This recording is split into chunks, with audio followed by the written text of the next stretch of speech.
All right. Welcome, students. I hope I'm audible. Now, today we'll be beginning with a new section in ancient India, that is Mauryan history. Time period is given as 321 to 182 BC. Dates are variable, however. Some historians like to begin it from 324 and end it at 185 BC. ठीक है, तो 3-4 साल का इधर उधर ऊपर नीचे होता रहता है. Where can the questions come from? First of all, from the different sources, their utility. यहाँ से question आ सकता है. With regards to the extent and expansion of the Mauryan Empire, वहाँ से question आ सकता है. Mauryan administration, what were its features? What was the level of centralization that can be gleaned from the different sources? And then we'll be talking about Ashoka and his policy of Dhamma, its role in the decline of the Mauryan Empire, and finally, after all, the overall process of the decline of the Mauryan Empire, the contributions of the Mauryans to the development of literature and art. Right? तो यहाँ से questions आ सकते हैं. First of all, beginning with the sources. कौन-कौन से sources present हैं?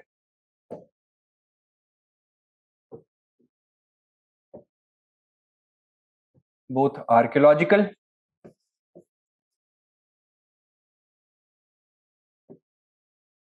as well as literary sources we get in abundance from the Mauryan age onwards. Among the archaeological sources, what are the important categories? Coins, inscriptions,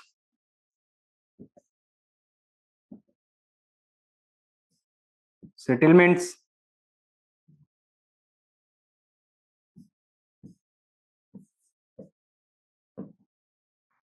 objects or artifacts,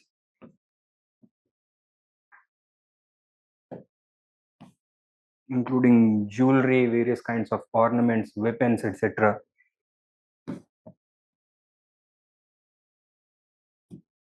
Pottery,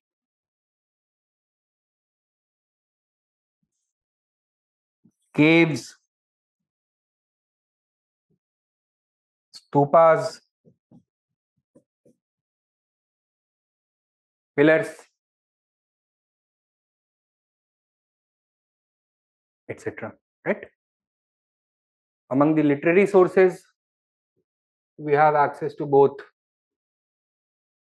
foreign as well as indigenous literature. Contemporary foreign source, the Indica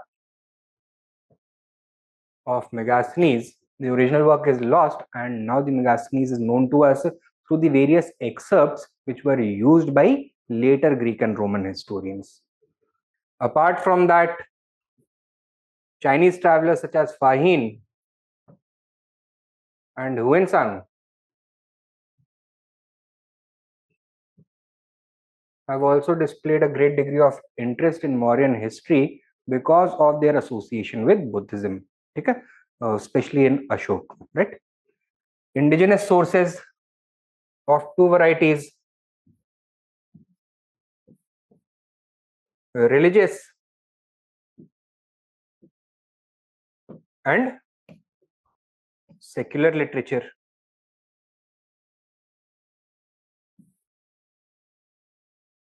Religious literature attributed to Jainism, Buddhism, as well as Hinduism, Brahmanism.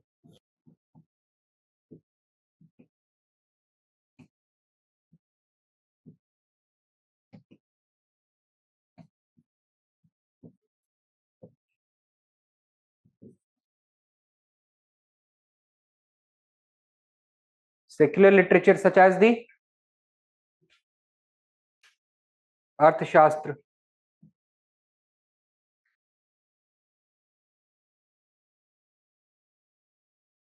the Manusmriti. While Manusmriti is not strictly secular literature, it is a religious literature, but the subject matter is law, okay? Written from a Brahmanical perspective. That is why we are putting it in this category. and along with that several other works. Clear है? तो एक सर्वे कर लेते हैं इनका. Let us learn about their strengths and weaknesses. Among the archaeological sources, the first ones mentioned are inscriptions. There are three kinds of Mauryan inscriptions. Those which are characterized as pre-Ashokan, then Ashokan, and then post-Ashokan.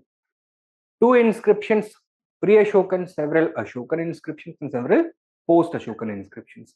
Two inscriptions, one from Sohagora. This is in Gorakhpur district, written on a copper plate, and Mahasthan. This is in the Bogra district of Bangladesh, written on a stone, right? Prakrit Brahmi inscriptions and dono. Both of them talk about similar kind of details. That is, both deal with relief measures to be adopted during famine. Piprahava casket inscription is another one which may also be pre-Ashokan. Ashokan inscriptions consist of 14 major rock edicts, minor rock edicts, 7 pillar edicts, that is the major pillar edicts, minor pillar edicts, and some inscriptions of miscellaneous nature. 14 major rock edicts found from 8 different locations. They are mentioned over here. What is the subject matter? The chronology, the important events of Ashoka's reign, the foreign relations, the policy of Dhamma, the instructions given to various officials, etc. Where are they found from? From the center of the Mauryan Empire or the peripheries of the Mauryan Empire? Peripheries of the Mauryan Empire. So border region se milte hain, right? Minor rock edicts are considered to be the earliest. They are located in several places, more than 15 places. Out of them, some of are special importance. Why? Because they mention the ruler by name, mention Ashok by name. 4 ऐसे edicts मिले हैं minor rock edicts. कहाँ से? Maski, Udegulam, Nettur, and Gurjara. Right? 3 in Karnataka, 1 in Madhya Pradesh. Mostly minor rock edicts are dealing with Ashoka's interest in Buddhism. Okay? Then 7 major pillar edicts found from 11 places, found mostly in North India, in the Nepal, Bihar, UP, Terai region. वहां से ज्यादातर मिलते हैं, right? Now, normally major pillar edicts have been unearthed from the core region, but Amravati is an exception, where recently a pillar in fragmented state with perhaps 7 edicts has also been unearthed. So recently कई सारे नए edicts भी हमको मिल रहे हैं. It is believed that pillar edicts are the latest among the 3 groups of Ashokan inscriptions. Then minor pillar inscriptions include the schism edicts found at Kaushambi, Sanchi, and Sarnath. Schism edicts means this was a period when the Buddhist Sangha was on the verge of breaking apart. Mahayana and Hinayan Buddhism could have emerged during this period. Ashok wanted to prevent that, and therefore he has addressed those monks and nuns who are further fueling this division. He is given them a warning that if they do not cease to try and break apart the Sangha, then they are going to be expelled from it. Okay? Commemorative inscriptions found at Lumbini and Niglai Sagar. Whenever Ashok visited a place of Buddhist religious significance, he used to inscribe or erect a pillar over there. So when he visited Lumbini, he erected the Ruminde pillar inscription over there. He has mentioned some details, right? And a donative inscription of one of Ashoka's queens on the Allahabad Kausam pillar. So partial edicts भी present है, यानी कि एक ही pillar है, उस पे एक edict Ashok का है और एक किसी और का है. So these would be the 7 pillar edicts. Apart from that, a minor edict of miscellaneous nature, donative edict. Then cave inscriptions have been found in the cave walls of Barabar Hills at Gaya. Other miscellaneous inscriptions include bilingual inscription at Kandahar in Afghanistan, the Piyadasi inscriptions at Takshila, and broken inscription near Jalalabad. Okay? Post-Ashokan inscriptions consist of the cave inscriptions of Nagarjuni Hills in Bihar, which were engraved during the reign of Ashoka's grandson Dashrath. It helps in the reconstruction of some aspects of Mauryan provincial administration also. Okay? Then we also get some post-Mauryan edicts that did not belong to the Mauryan period at all. For example, the Junagadh inscription of Rudradaman of the 2nd century AD. ठीक है, तो मौर्यंस के करीब 400 साल बाद इसने inscription लिखवाया. It mentions that the Sudarshan lake was constructed at the time of Chandragupta Maurya and it was repaired during the time period of Ashoka also. So important information about Mauryan provincial administration we can get from here. It is safe to infer that many Ashokan inscriptions have gone missing, as Pahin and Yuansang mentioned seeing pillars which cannot be found today. Okay? So over time, many of them have been misplaced, many were toppled, many were broken apart, many were taken away, right? The discovery of major rock edicts are mostly located along the borders of the empire, while minor rock edicts have the wider distribution with a noticeable concentration in Karnataka. Major pillar edicts are mostly found from North India. The inscriptions mostly consist of explanations of Dhamma and how Ashok sought to spread the message of Dhamma. It becomes quite clear from these inscriptions that Ashok was a Buddhist in his personal conviction. The references to administration, society, and economy of the Mauryan period are fewer. Present है but mostly धम्मा के बारे में बात किया है अशोका ने. ठीक है. Now take down a few points with regards to Mauryan edicts or Mauryan inscriptions.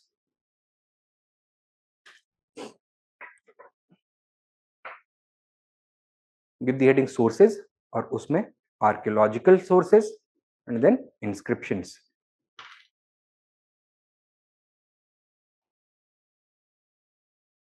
लिखो. Mauryan inscriptions may be divided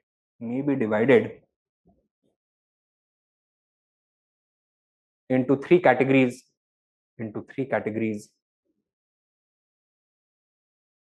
Namely pre-Ashokan inscriptions, Ashokan inscriptions, and post-Ashokan inscriptions. Within brackets, you can write including post-Mauryan edicts or post-Mauryan inscriptions. Post-Ashokan inscriptions, within brackets, including post-Mauryan inscriptions. Full stop.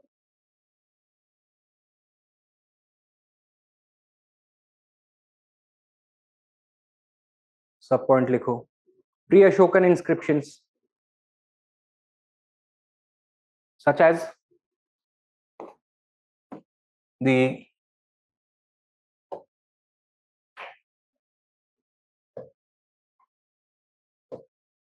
Sohagora copper plate inscription,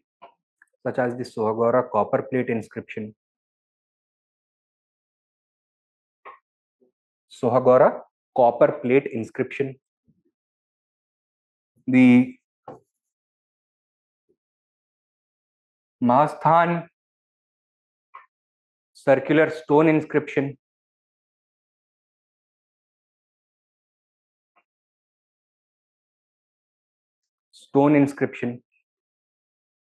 and the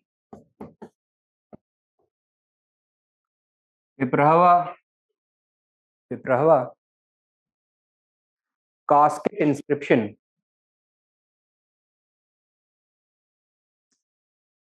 talk about relief work during famine.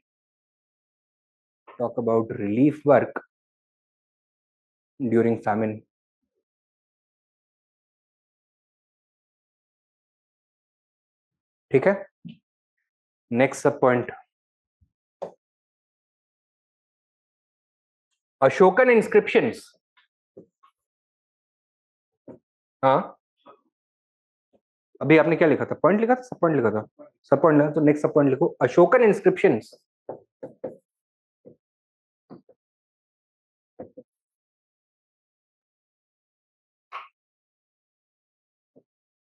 can be categorized into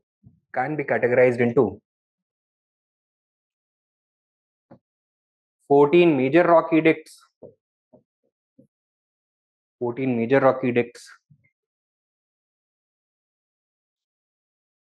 several minor pillar edicts, minor rock edicts,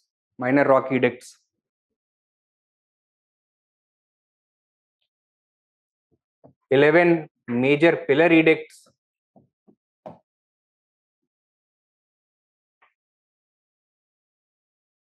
several minor pillar edicts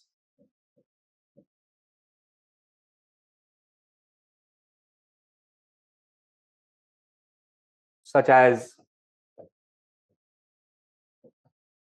schism,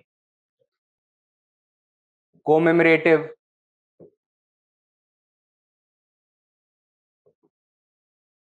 and donative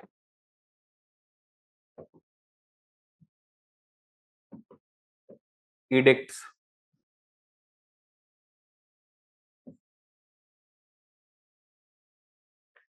Cave edicts,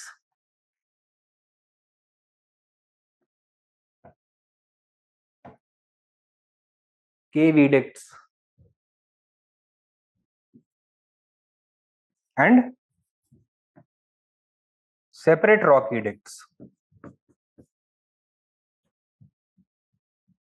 such as the Kalinga edict,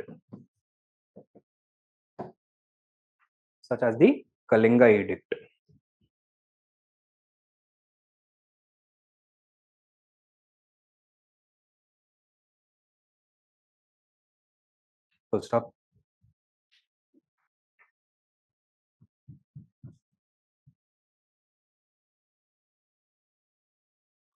Draw a map of the Indian subcontinent.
अब हमें करना क्या है?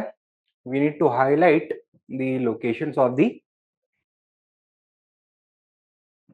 different edicts. तो major rock edicts कितने हैं total?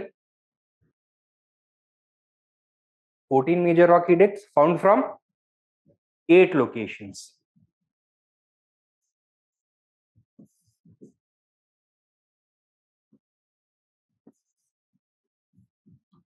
Shahbazgarhi,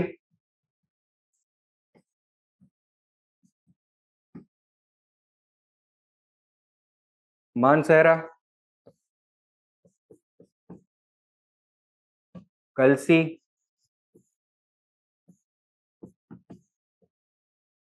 Girnar, Sopara, एरागुड़ी,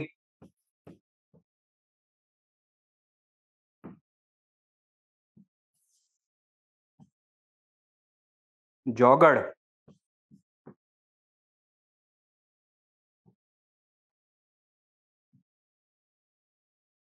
and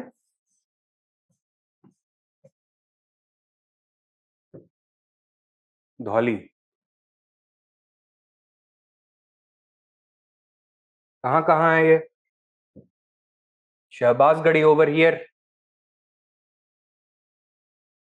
Mansehra Pakistan में है दोनों, ठीक है. Then Kalsi near Dehradun,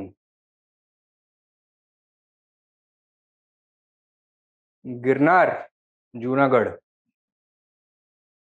Sopara near Mumbai, Erragudi in Karnataka, and Jaugarh and Dholi in Odisha near Puri. ठीक है.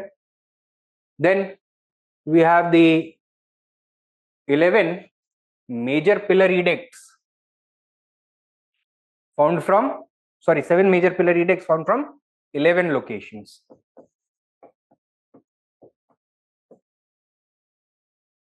कहाँ कहाँ पे?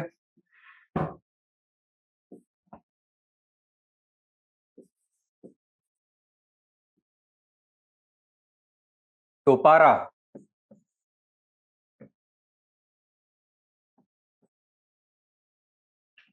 Meerut. These were both moved by Firoz Shah Tughlaq, right? There is a work, the Sirat-e-Firuz Shahi, which informs us about the movement of these transportation of these two pillars from Topara and Meerut in Haryana and UP respectively to Delhi. So now they are at Delhi, both of them.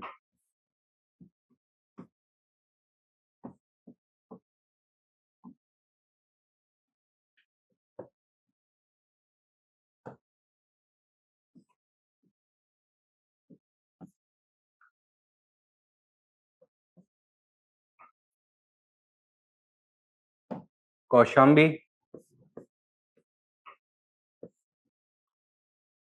then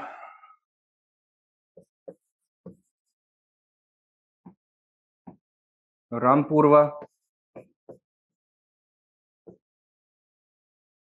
then we have Sarnath, right? All these are also in UP only. Meerut, Kaushambi, Rampurva and Sarnath in UP.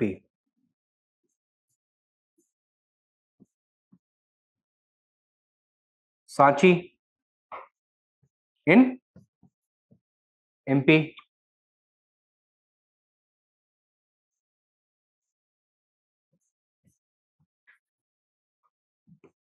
Lorya Araraj.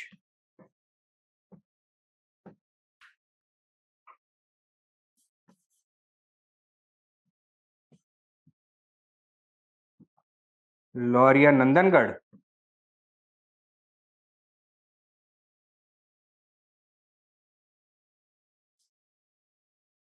And Sankisa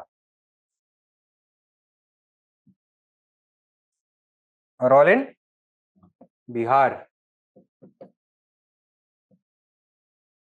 These three in Bihar.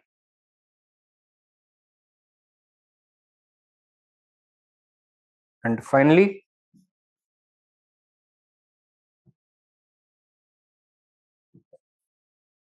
Rumindei and Nilgriva.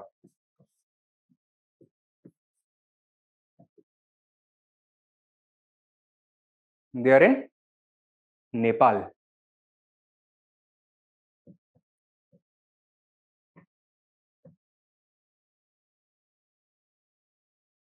Let us plot them on the map also.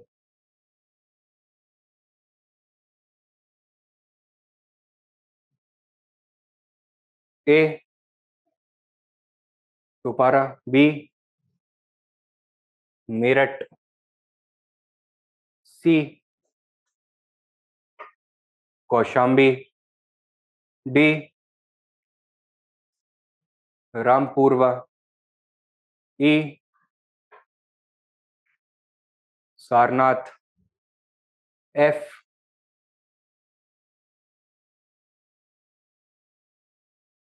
Sanchi. G, Lorya Araraj. H, Lorya Nandangarh. I, Sankisa. ठीक है, तो बहुत आसपास है तीनों, northern Bihar और नेपाल के border पर. And then Rummindei, J and Rampurva, that is K. Clear है? Then we have minor rock edicts from several areas with a marked concentration in which state? Karnataka. ठीक है. Out of the more than 15 minor rock edicts discovered so far, we have 4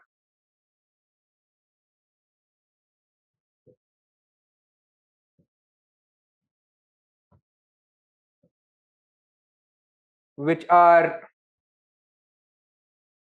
carrying the names of Ashok. These are Maski, Nittur,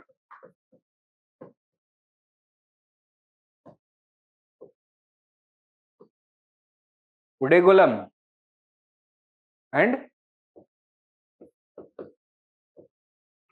Gurjara.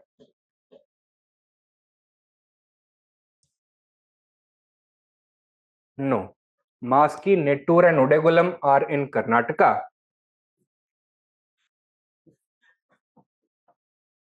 And Gurjara is in Madhya Pradesh. Maski, Nittur, very close by Udegulam,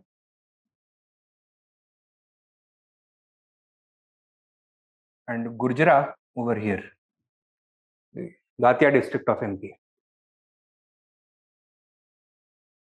ठीक है.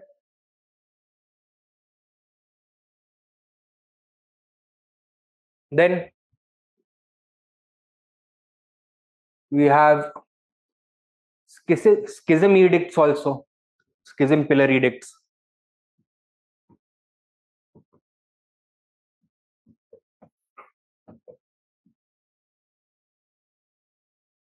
ये कहां से देखने के लिए मिलते हैं हमें? Sarnath,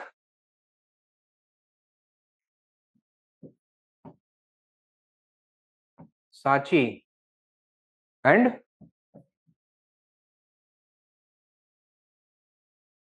Kaushambi. We have commemorative pillar edicts.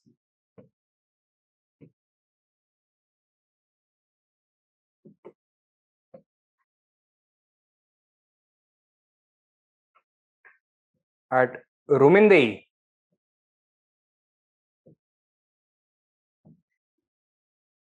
and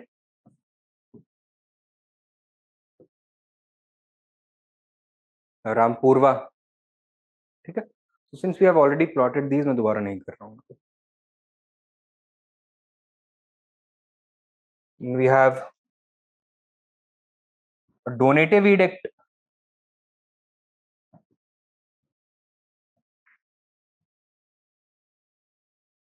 कहां पर? At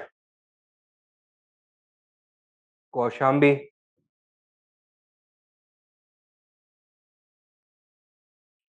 हाँ. ना देखो, जैसे टोपारा और मेरठ वाला पिलर वहां से मूव कर दिया गया था ना by Firoz Shah Tughlaq. Similarly the pillar at Kaushambi was also moved by Jahangir and erected at a very close by place in present day Allahabad, Prayagraj. ठीक है.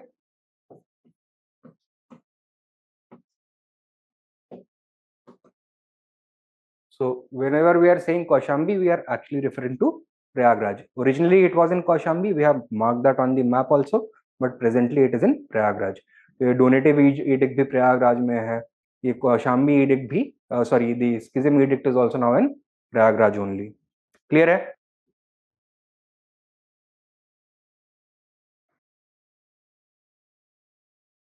Next point लिखो.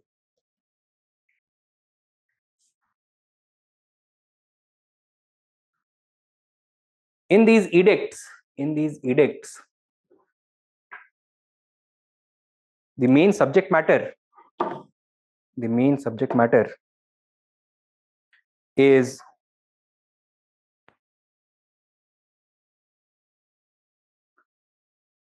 Ashoka's policy of Dhamma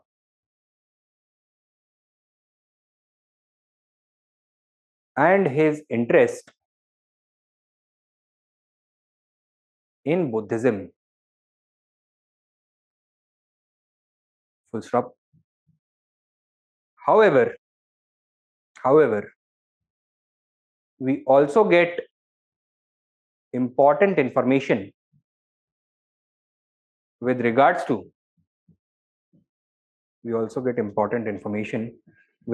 to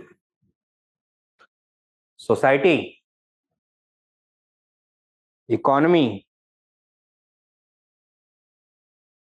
administration,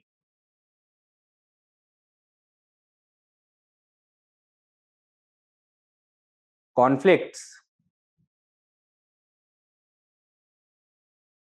rebellions, and foreign relations.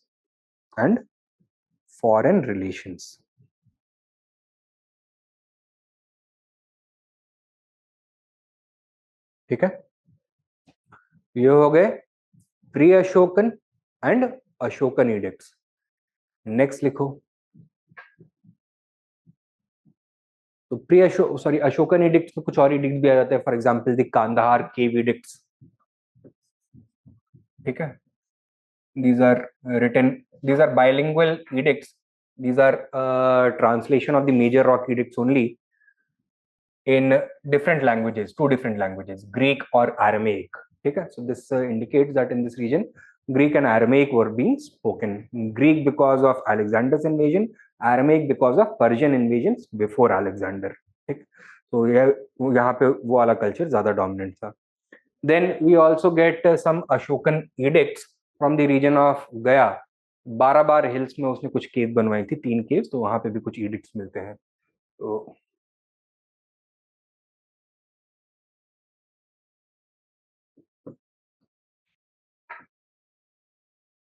when it comes to the post Ashokan edicts,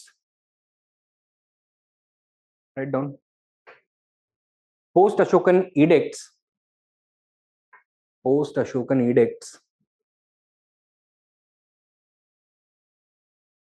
include the cave inscriptions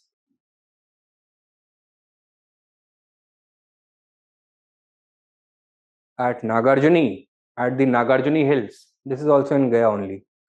At the Nagarjuni hills, belonging to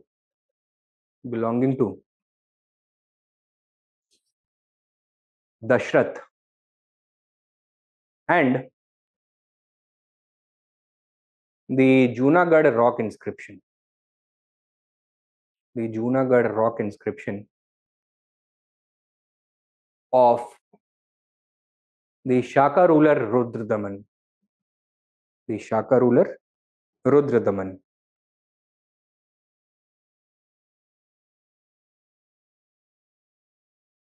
Full stop. Next point, main point लिखना. तो अलग अलग तरह के addicts हमने cover कर लिए हैं. नेक्स्ट मेन पॉइंट लिखो. फाहीन and Hiuen Tsang report seeing a large number of other edicts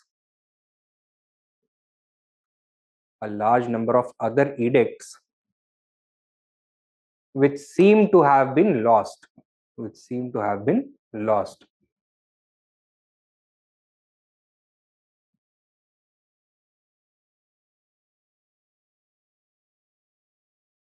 ठीक है, ये हो गए edicts. Next, coins. Mauryan coins, like the Mahajanpat coins, were also punch marked coins, mostly of silver and fewer copper coins. These coins have been discovered from the northwest India, Gangetic Valley, and the northern part of the Deccan. So across the Mauryan Empire, the meaning and motives of these coins is hard to explain. So we do not get only a single type of coins carrying the royal emblem of the Mauryans, that is the peacock, but we also get some other motifs on that, some geometrical patterns, images of other animals, etc. We are uncertain about their exact provenance. वो जो pre Mauryan period के coins थे containing different images, it was believed that these were the symbols of different trade guilds, but trade guilds had declined during the Mauryan period because of administrative centralization, and it is believed that these were issued by the state but they represented something else. We do not know for sure. The large scale availability of such coins show that the economy, particularly trade and commerce, was in good shape. The Arthashastra mentions different categories of coins, such as silver coins, which he calls panas, and copper coins, which he calls mashakas. Okay, so write down a few words. Coins. देखो, punch marked coins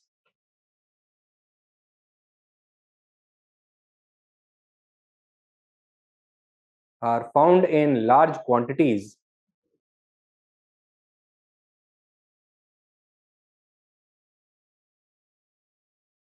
from several regions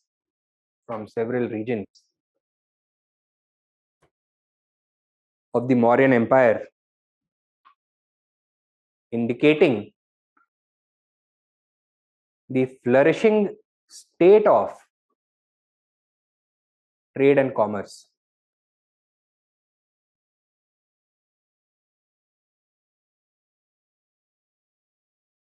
Silver, full stop, silver, trade and commerce.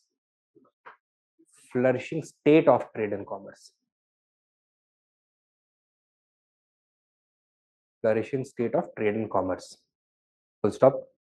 Subpoint. Silver was the most commonly used metal,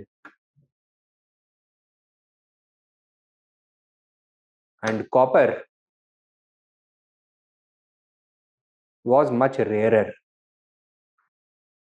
Was much rarer.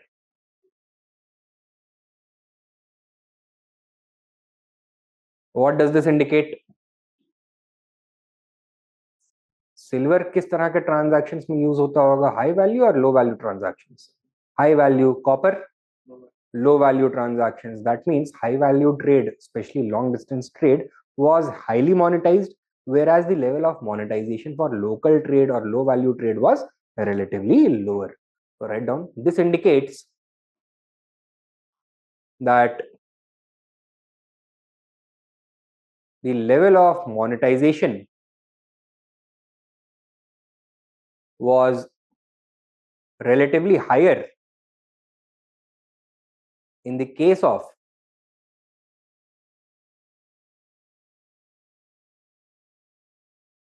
long distance trade as compared to local trade.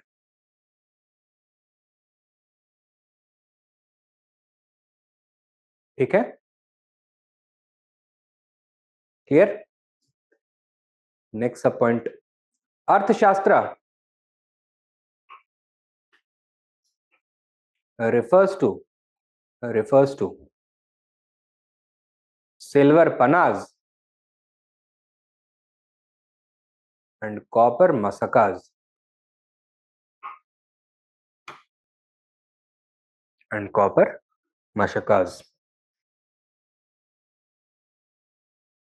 Okay. Next we have various artifacts. The Mauryan artifacts include the northern black polished ware pottery as well as burnt bricks. These help us in the reconstruction of contemporary economy and technology. Apart from this, Mauryan terracotta has been found from Patliputra right up to Takshila and Chandraketugad in West Bengal, giving us a glimpse of contemporary folk art as common beliefs as well as common beliefs. So these sculptures were made of various demigods and demigoddesses, various deities, various mythological animals etcetera. ठीक है, तो इस तरह की चीजें बनाई जाती थी. Apart from toys, terracotta replicas of various implements such as bullock carts और प्लाउज एक्सेट्रा, ये सब देखने के लिए मिल जाएगा. राइट, तो give the subheading art crafts, और अगला वाला जो भी लिख रहे हो, जैसे एडिक्ट्स इंस्क्रिप्शंस था, कॉइन्स था, वैसी artefacts.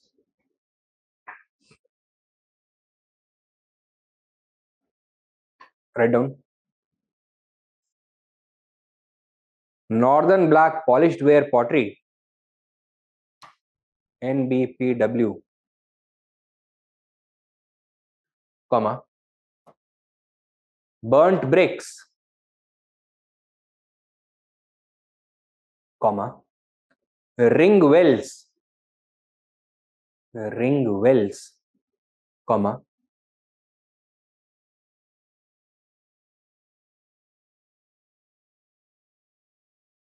iron implements,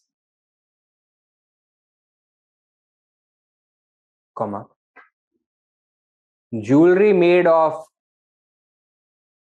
precious metals,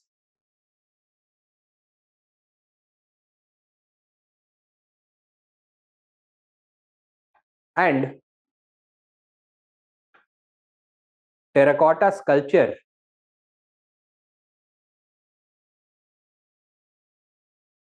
has been discovered from several clusters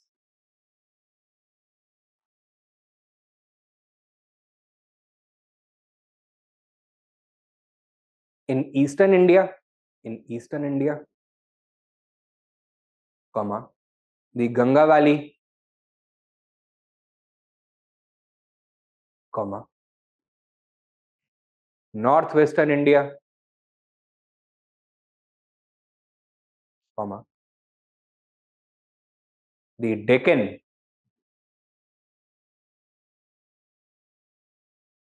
and Karnataka.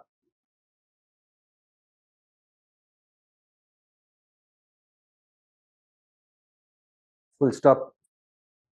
Next point. They shed light on the material advancement, comma, economic activities, comma, artistic sense, comma, culture,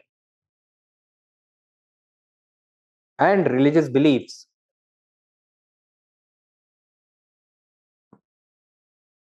of the ordinary people.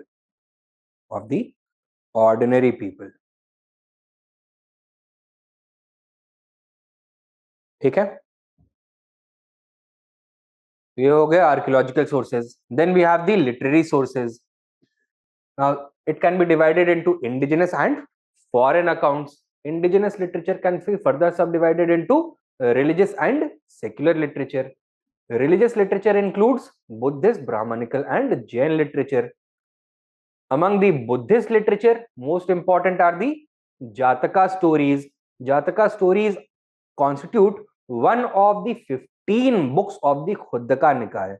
Khuddaka Nikaya is itself one of the 5 parts of the Sutta Pitaka. It is believed to have been compiled for the first time during the first Buddhist council. However, various additions were made to it over the next several centuries, with Jataka stories growing in number with the passage of time. ये cover क्या करते हैं, main theme क्या है इसका? Previous lives of the Buddha.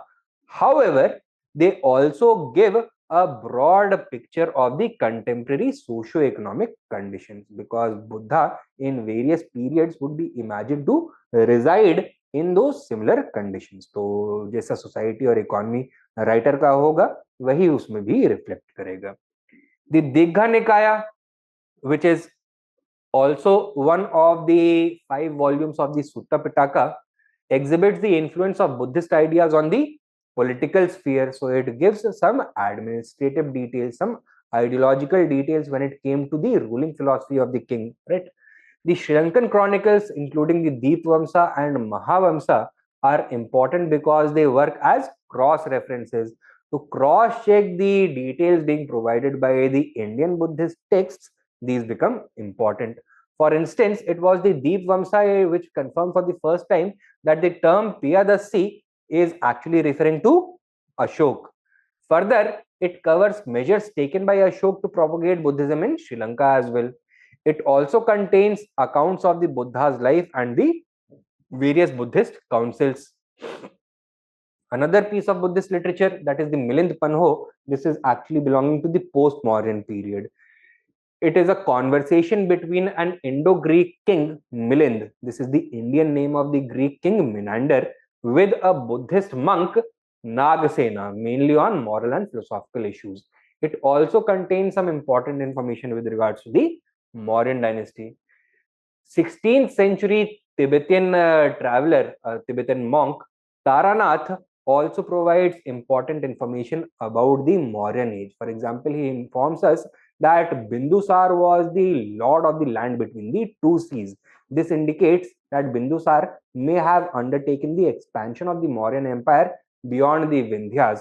He may have taken the expansion in the Deccan. The Jain work Persist Parvan, written by Hemchandra in the 12th century CE in Sanskrit, gives us important information on the last phase of Chandragupta's reign, while it mainly deals with the earliest Jain teachers. So it is actually a collection of biographies of the Tirthankaras. However, it also talks about Chandragupta's renunciation of his royal title and office, becoming a Jain monk and traveling to Shravanbelgola, where he finally spent his last days, performed Sallekha over there also, right? Among Brahmanical literature, Purans are an important source of information for this period. For example, it gives a list of the Mauryan kings, which is interspersed with the religious teachings. So, religious teaching के साथ Mauryan kings के बारे में भी बताया है इन्होंने. However, this list varies from one Puran to the other. Also, Purans were compiled very late and frequent interpolations also happen in these accounts. So, these are post-Mauryan religious works जहां पर बहुत सारा माइथोलॉजी को अंदर डाल दिया गया है. So factual accuracy is not a primary concern for the Puranic literature. Then coming to the secular works, Mudra Rakshas, written by Vishakdatt, when during the Gupta dynasty period. He was a contemporary of Chandragupta II Vikramaditya. He has given an interesting account of the emergence of the Mauryan dynasty, the victory of Chandragupta Maurya over King Ambhi of Takshila as well as Dhanananda of Patliputra. So establishment of the Mauryan Empire, this is important. Raj Tarangini of Kalhana and the Harsh Charita of Banabhatta also talk about Ashok. Though they were composed much later, these refer to the Mauryan period in retrospect. But the outstanding secular work of this period is Arthashastra by Kautilya. Some scholars consider it to be a work of 3rd century AD, but the similarities between terms used in the Arthashastra and Ashokan edicts क्या बताता है?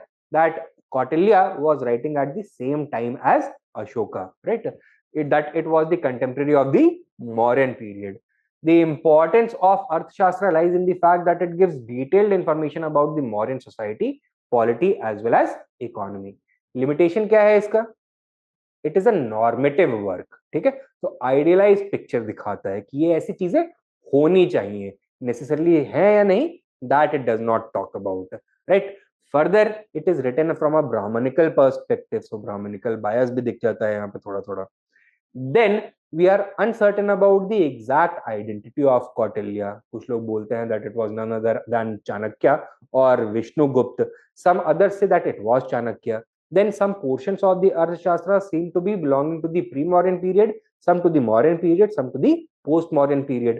So we are uncertain about the exact date of compilation of the Arthashastra and who actually did the final compilation, whether it was the work of a single author or several authors over several centuries, right? So what have they added to it? What have they taken out of it?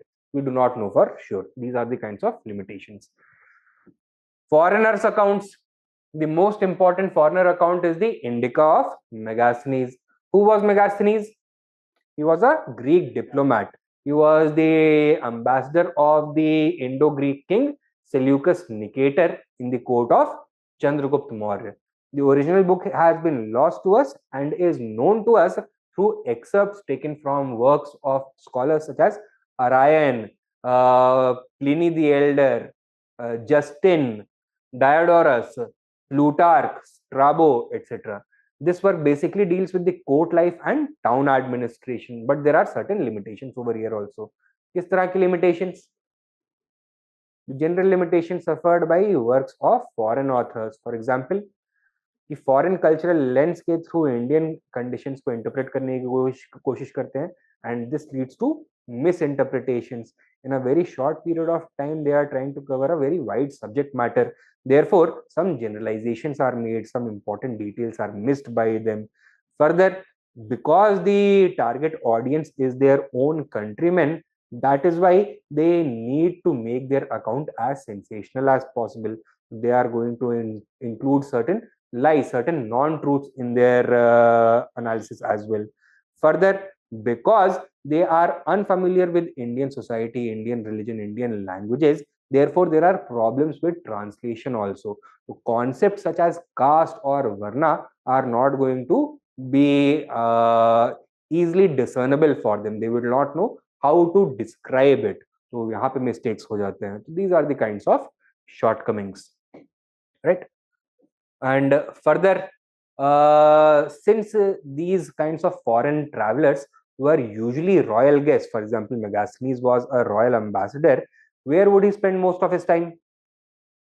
In the cities, and also within that, inside the palace. Who is he going to come into contact with? Ordinary people or only the elites?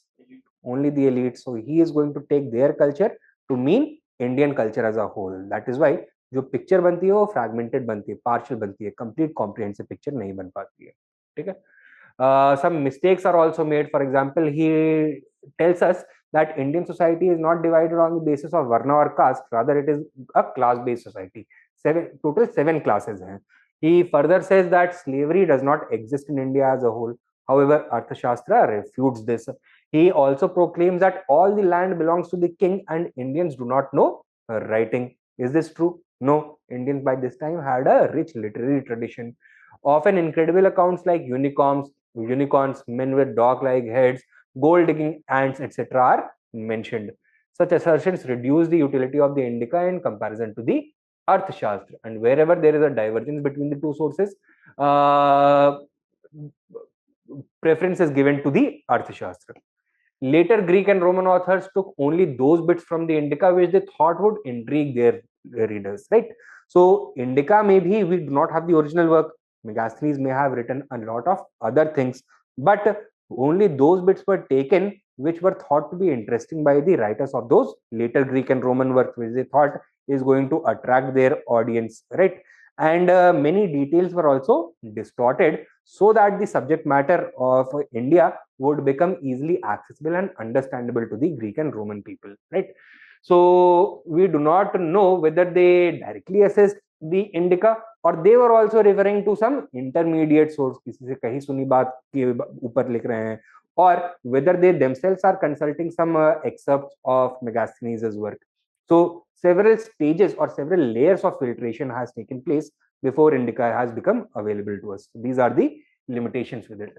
Further, accounts of Fahin and Huansang throw some light on the Mauryan period, but they also suffer from several limitations. Kya?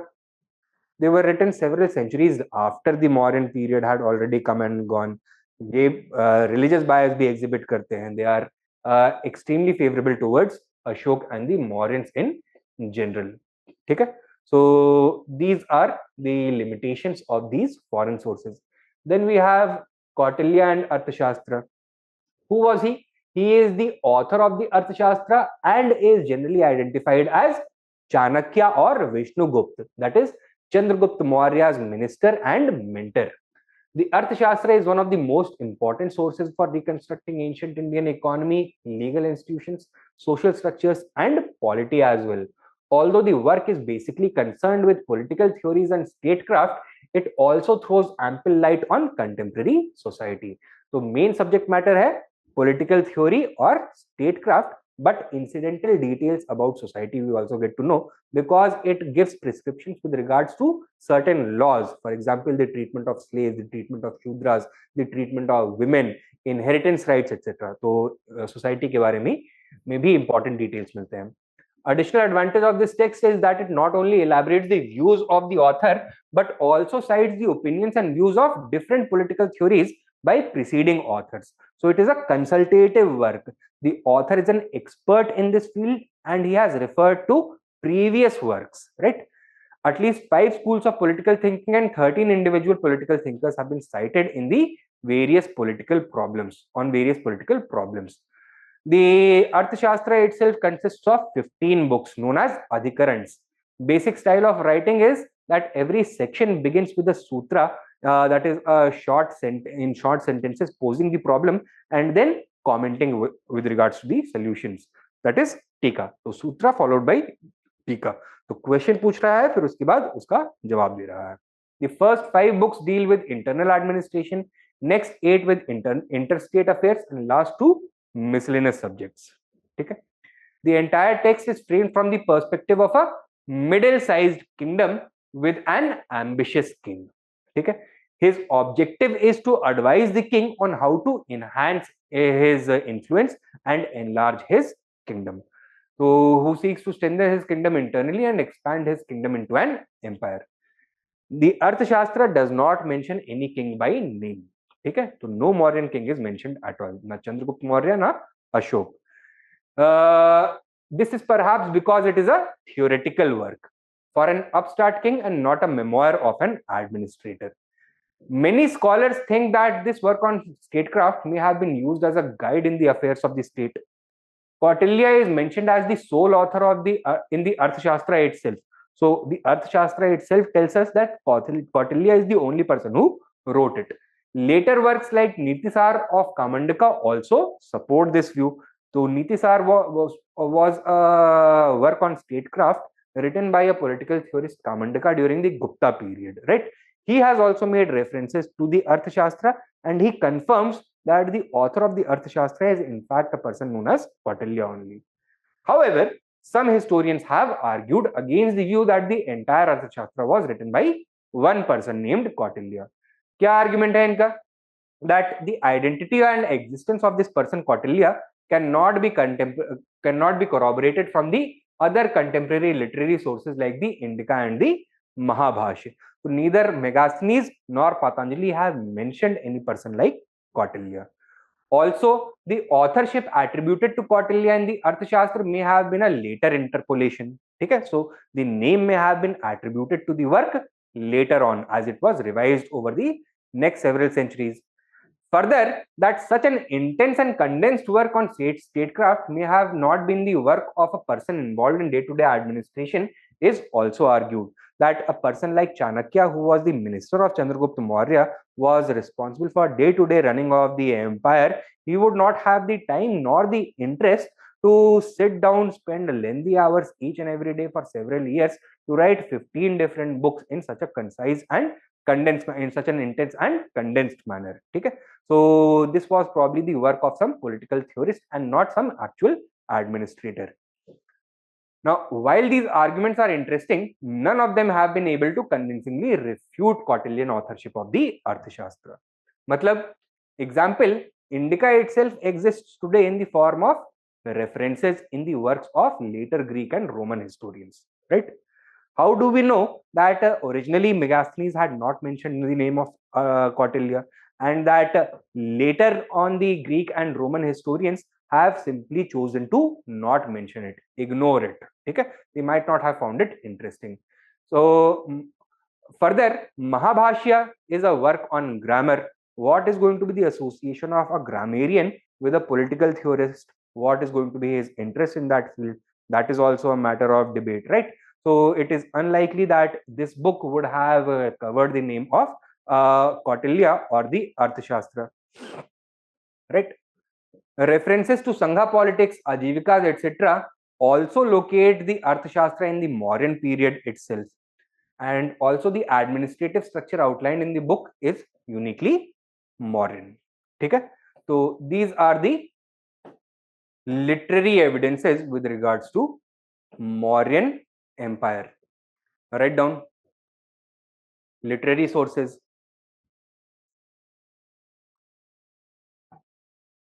They include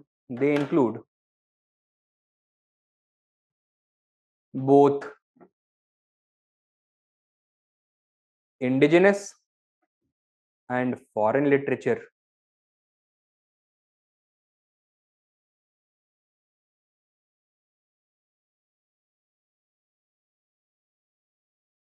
Write down.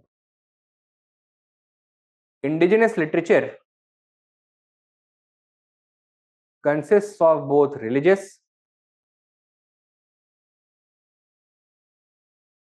and secular works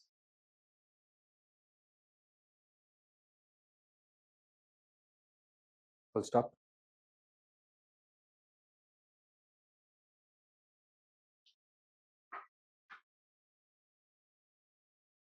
Subheading दो. Religious literature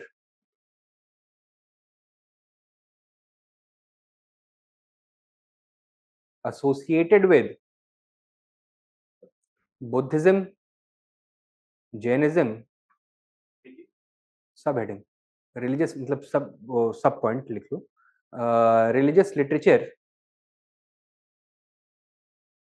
associated with Buddhism, Jainism and Brahmanism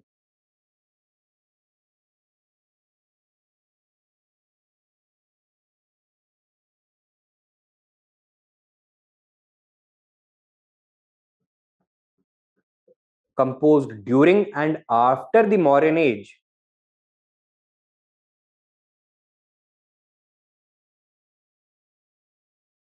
give important details about Mauryan society, religion, administration,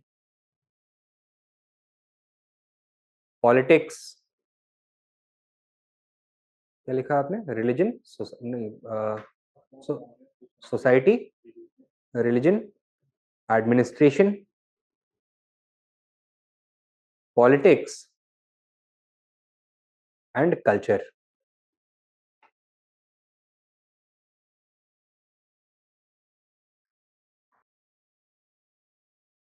Next subpoint. Some important religious works include the Jataka tales, comma, the Digha Nikaya, comma, the Milind Panho, comma, the Deep Vamsa and Mahavamsa, comma, Deep Vamsa and Mahavamsa, comma, the accounts of Fahin, Huensang and Taranath. Fahin, Huensang and Taranath, along with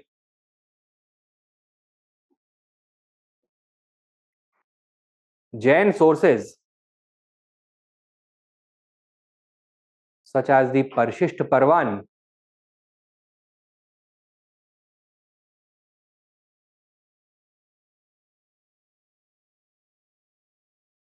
and Brahmanical sources such as the Purans,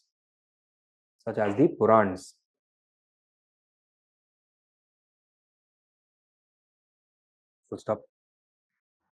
अगला सब point लिखो.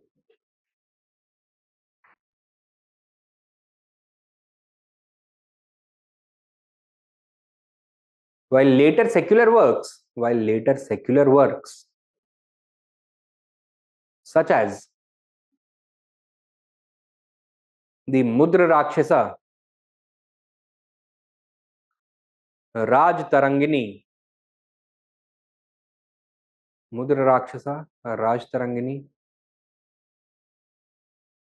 and Harsh Charita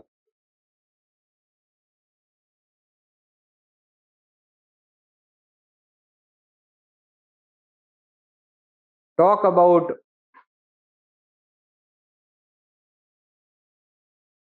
the Mauryan Age, comma, the Arthashastra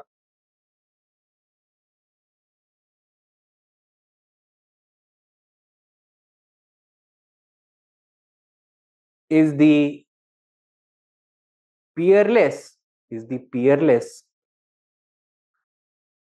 secular work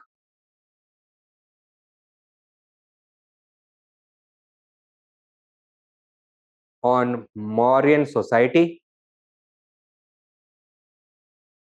economy, and polity.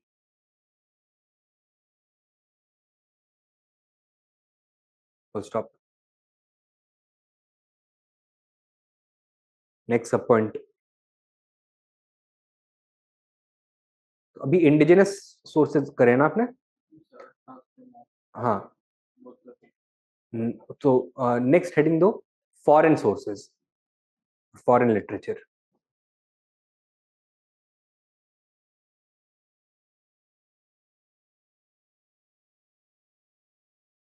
while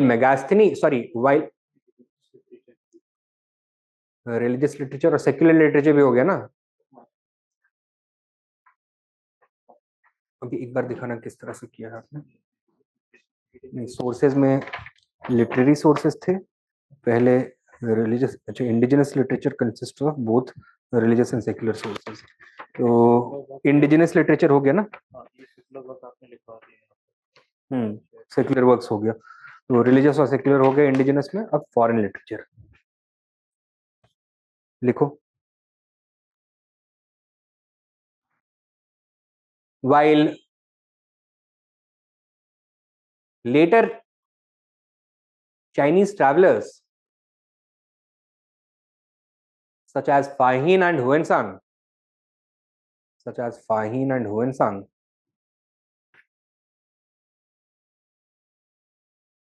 such as Fahin and Huensang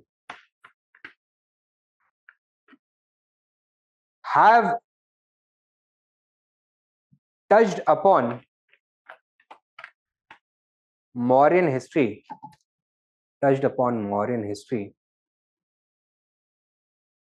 comma,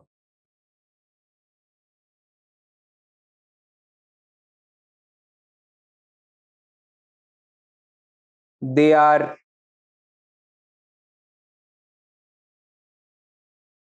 they have significant limitations.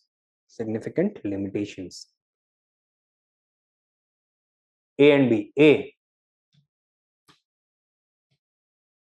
they were written much after the Mauryan period.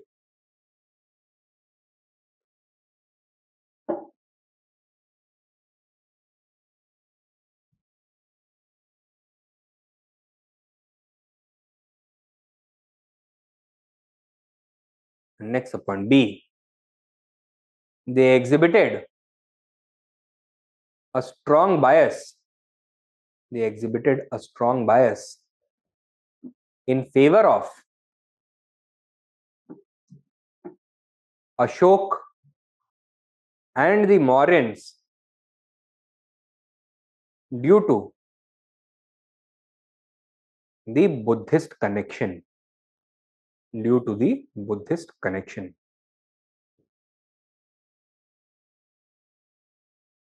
Full stop.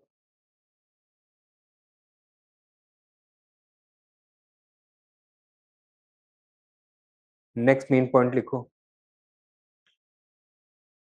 Therefore, the Indica of Megasthenes is the most valuable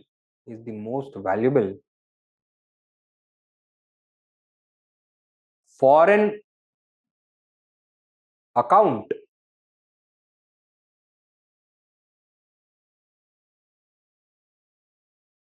of the Mauryan age.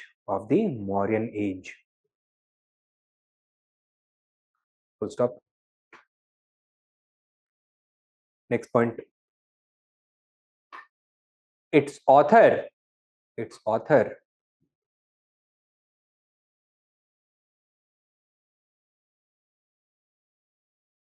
was the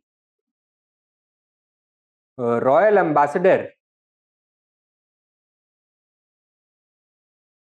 of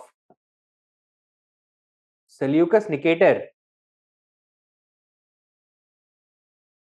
of Seleucus Nicator at the Mauryan court. At the Mauryan court.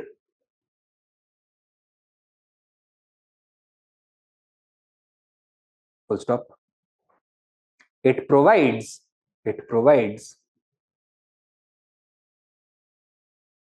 useful information about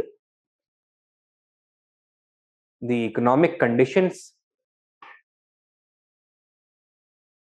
society, court culture,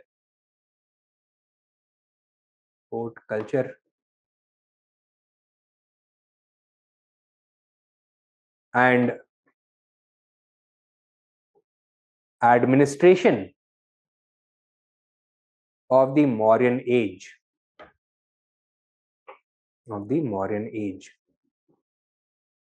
Full stop. However, it suffers from some limitations.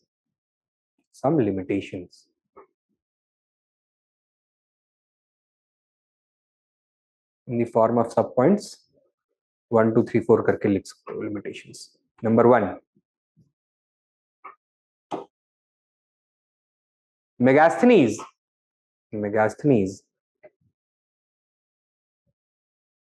with his foreign cultural lens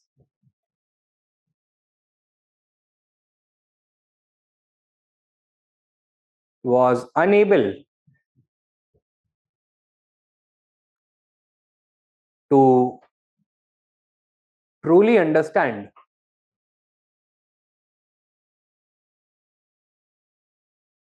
the Indian society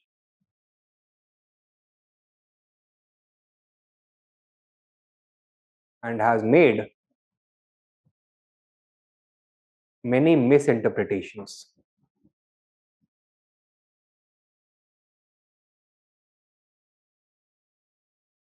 Such as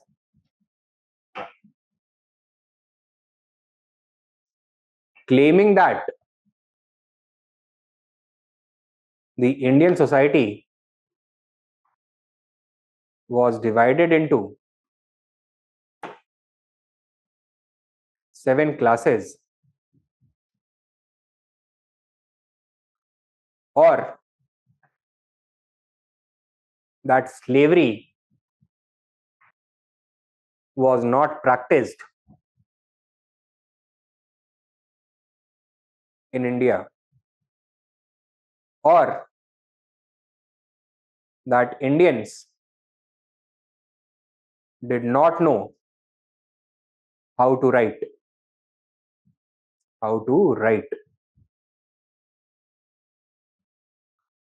Full stop.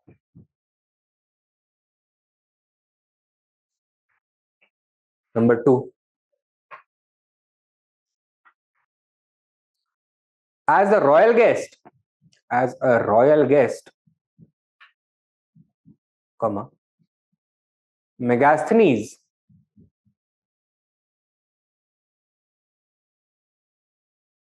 would not have come into direct contact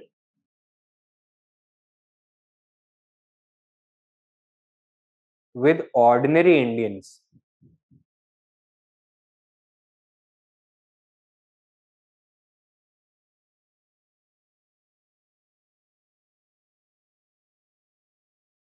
Thus, his views on Indian society, culture, and economy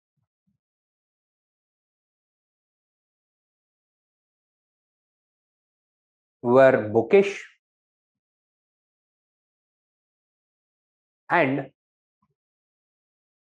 exhibit a distinct elite bias.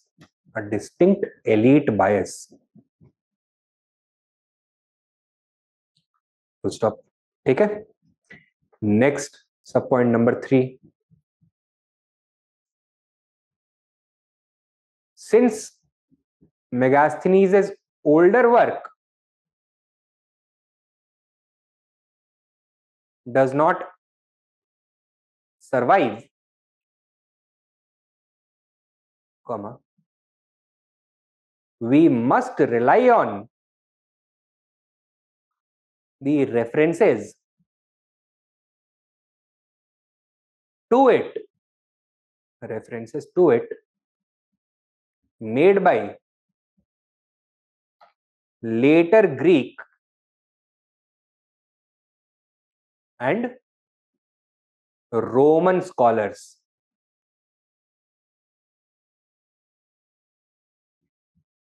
Full stop. Thus, the information we get is highly selective and filtered.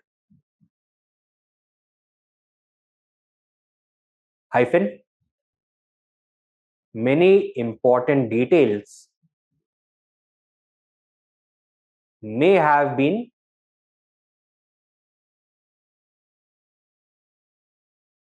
omitted. Many important details may have been omitted. They fail to include those. ठीक है? May have been omitted. Next कितने हुए? 3. Number 4.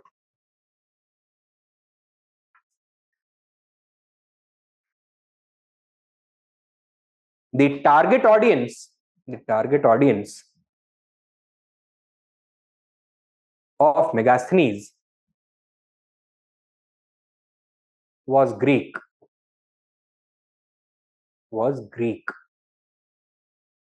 Full stop. In order to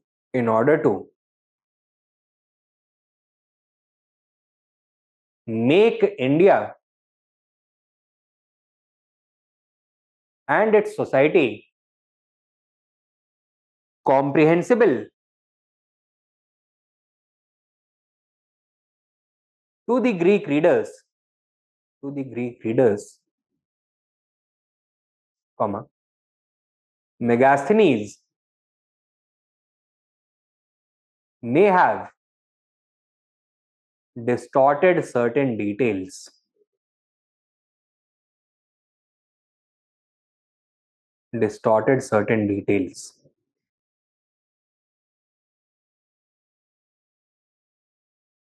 Example?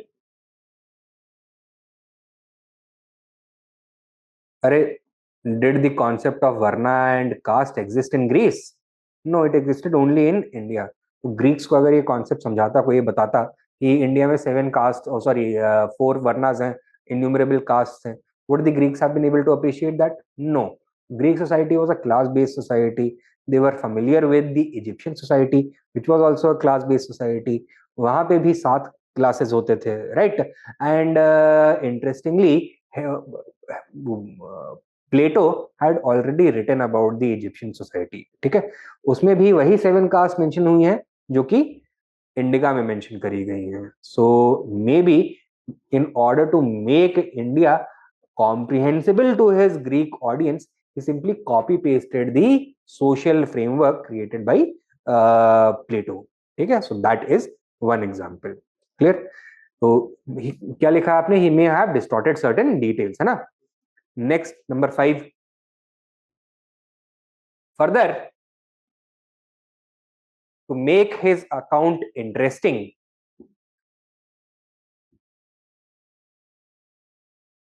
comma,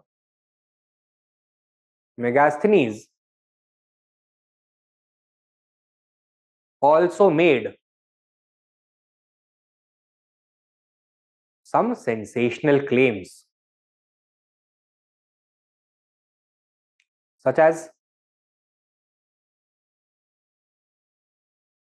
the presence of gold digging ants, unicorns, and men with dog heads.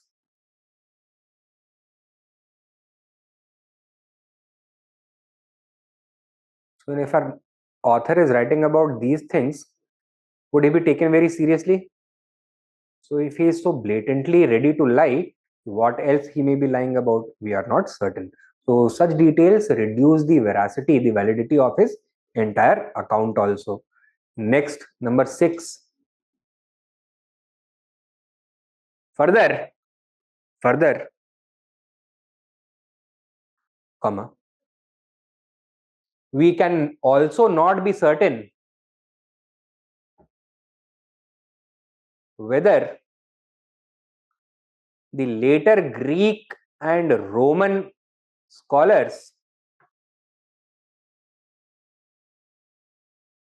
we can also not be certain whether the later Greek and Roman scholars even had access to the original Indica, or they were also using references and excerpts excerpts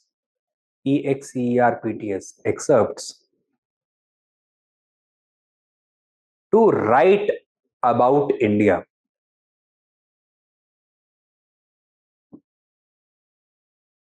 ठीक है, तो कोई जरूरी नहीं है कि एक ही लेवल ऑफ फिल्ट्रेशन हो, सेवरल लेवल्स ऑफ फिल्ट्रेशन हो सकते हैं. तो as the information that we get from the indica becomes more and more filtered, it becomes more and more selective and more distorted also. ठीक है, next लिखो. Further हाँ, next सब point कितने 7 है ना. हाँ, the language barrier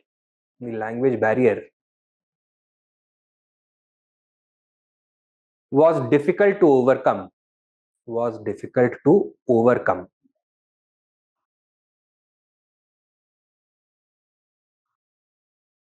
as the vocabulary of Greek may not have had any words to capture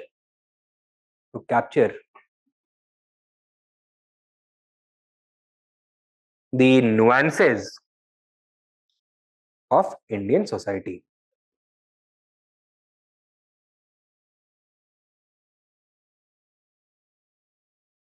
Stop. Thus, several things would be lost in translation, or the several details would be lost in translation. Thus, several details would be lost in translation.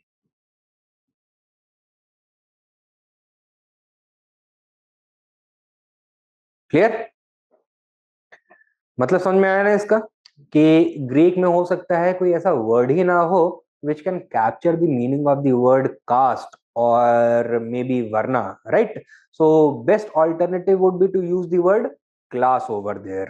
ठीक है, so maybe in Greek the idea that kings had divine authority, that would not have been possible to describe.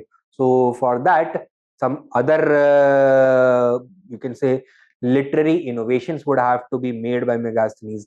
जो real meaning है, जो real essence है Indian society का, polity का, that would be lost. ठीक है, इन सब के बारे में कुछ लिखा ही नहीं है. सो वही है ना, that he has written about mostly city life, and mostly city life in Patliputra, his association with the various ministers, the institution of kingship in India. He has also tried to describe Indian society, Indian customs, Indian administration through the eyes of a foreigner. ठीक है, so typical जो Indological writing होती है वो इसने करने की कोशिश करी है. बट प्रॉब्लम क्या है, original work does not exist, so we do not know exactly what he had written. ठीक है, we get a very filtered and selective and distorted picture of Megasthenes of India as presented by the later scholars who were writing about the Indica, about what they had learned from the Indica. ठीक है. Now next लिखो, कितने हुए हैं? 7. ये last वाला क्या था? लॉस्ट इन ट्रांसलेशन हो गया. अच्छा. Now next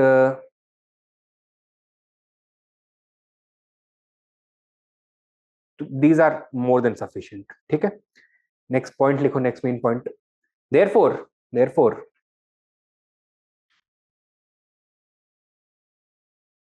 the indica of Megasthenes must be used carefully to reconstruct Mauryan history. To reconstruct Mauryan history. Full stop. Wherever possible,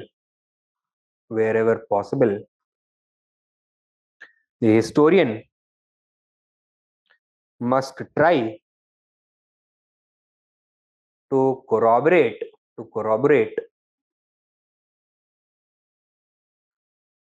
information provided by the indica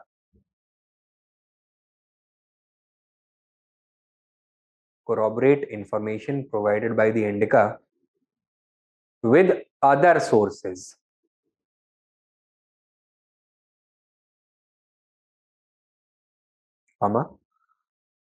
Both archaeological and literary.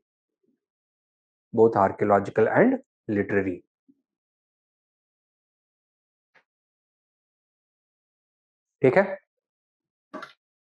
Take down a question.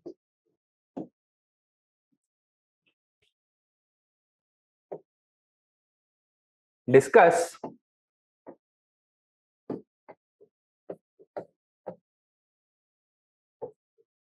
the indica of Megasthenes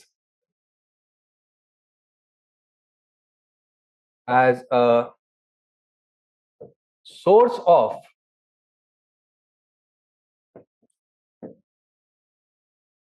Mauryan history. Full stop. Critically evaluate its historical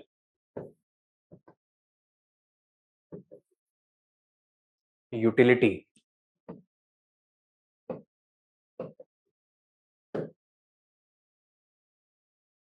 ठीक है. तो कैसे करेंगे इसको? In the introduction, provide the context of the indica, the background of Megasthenes.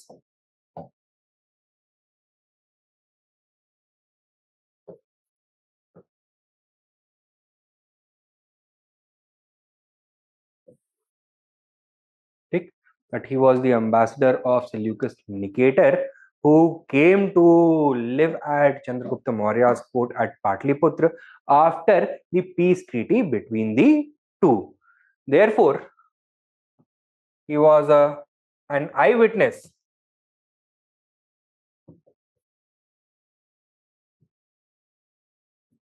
to the Mauryan court in its early days.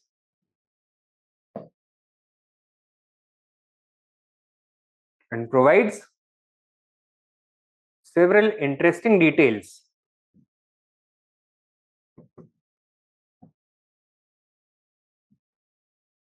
about various aspects of Indian life.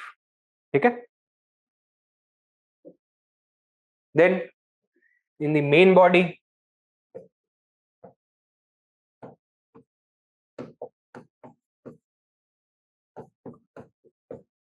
what should we talk about first?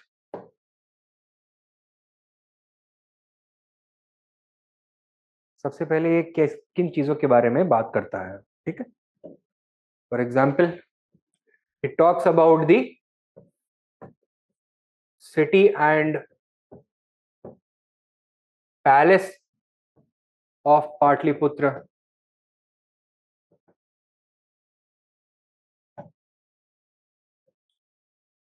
He talks about city administration,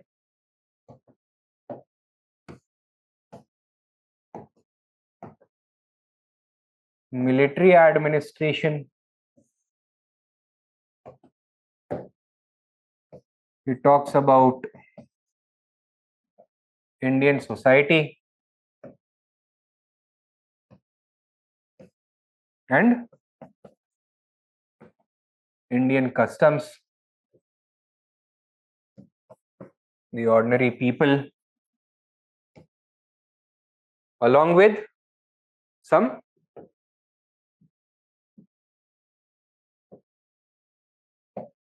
interesting curiosities.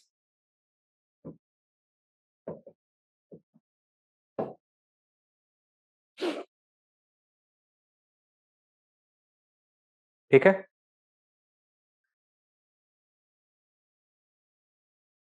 However, इसका जो analysis है वो किस तरह का है? It seems to be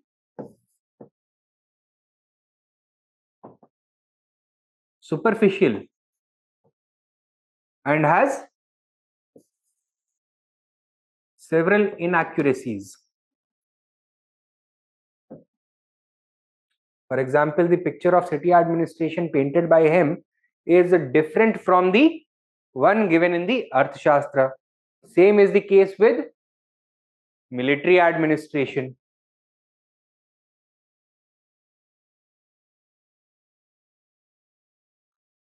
When it comes to Indian society, customs and people, the information provided by him is very different from that present in other literary sources such as the religious works, Dharma Shastras or the Buddhist literature, etc.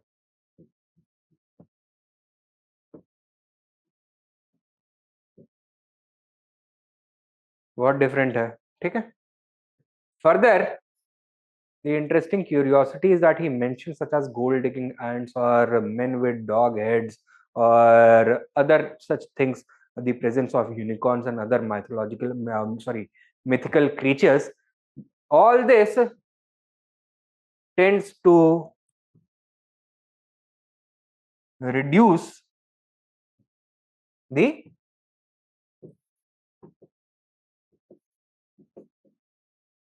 credibility of Indica. ठीक है? Now, second portion में हमें क्या करना है? We need to further carry on with this. ठीक है? And यहाँ पे in the second part of the body,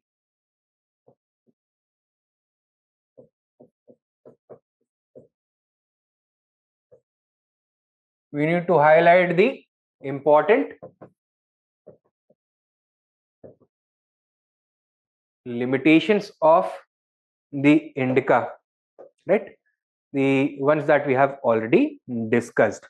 So apart from the ones we have already mentioned, हमें वो वाला करना होगा. और objective over here would be to highlight why the Indica suffered from all these problems.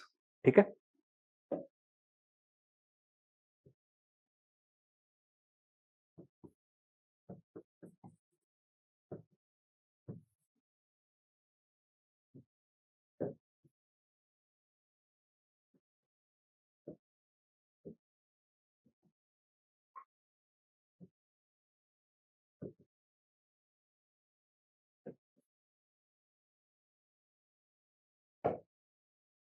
So यहाँ पे we can point out things such as that the Indica is not available to us in the original form. It exists only in the form of excerpts.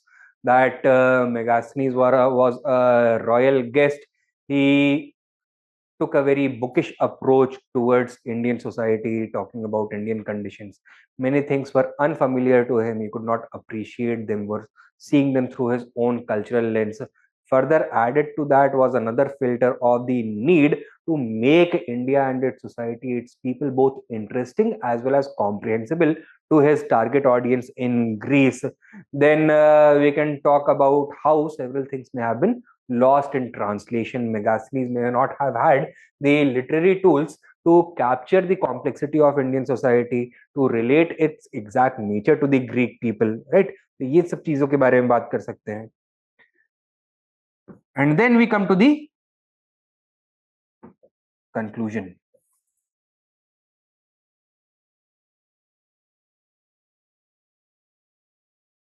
What do we have to do over here? Do we continue with the same thread, or we try to reverse the narrative a little bit? थोड़ा सा positive भी बताना पड़ेगा, because if we continue with the same thread, then the only argument left for us would be it should not be used as a source of history. Question वही है ना, critically evaluates its historical utility.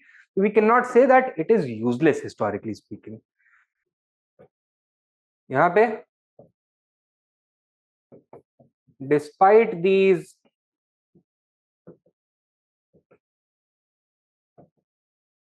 limitations, the Indica remains a very valuable source for reconstructing early Mauryan history.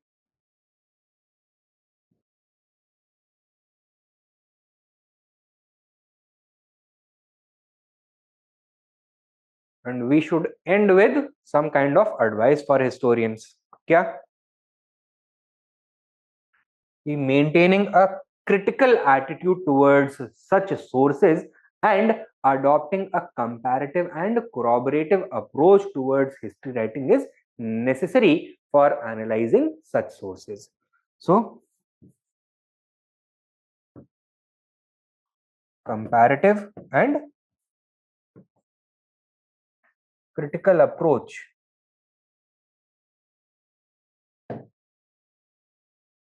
is necessary for eliminating or for reducing the scope of such limitations. Okay? And bringing out the or realizing the true utility of the Arthashastra, of the Indica. All right. ऐसे ही about the Arthashastra, a few lines you can write. Give the heading Arthashastra of Kautilya. Arthashastra of Kautilya.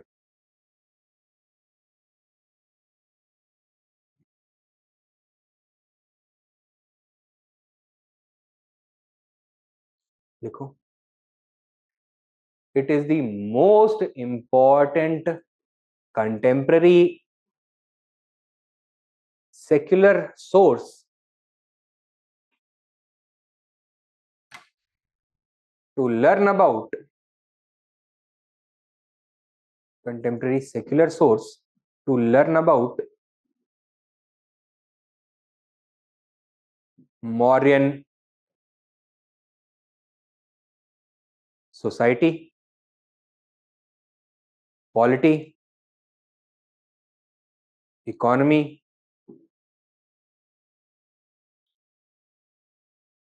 legal institutions,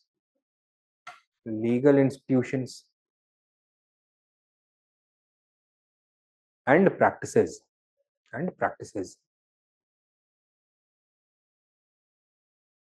Full stop. Next point. It consists of 15 books or adhikarans,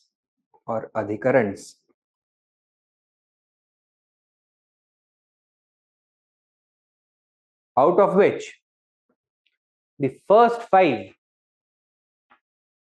deal with internal affairs.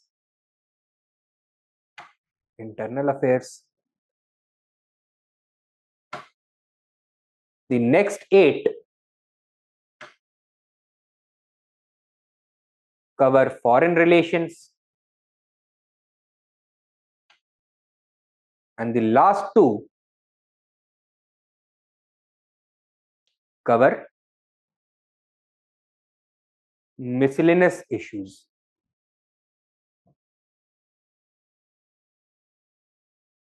Full stop.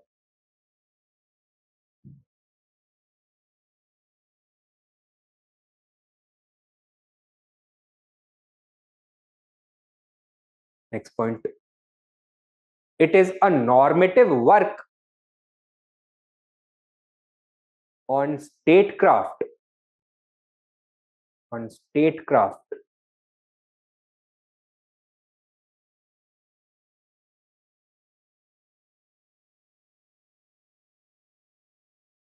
To be used, meant to be used, meant to be used by ambitious rulers,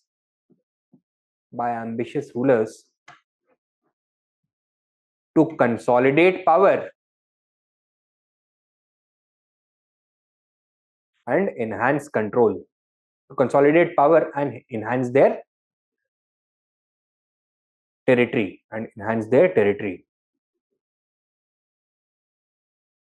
Full stop. Next point.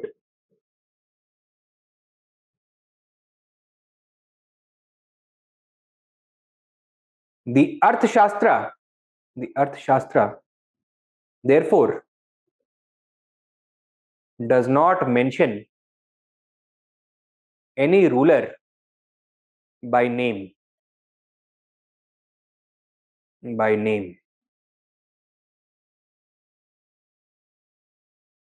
Full stop. Next point.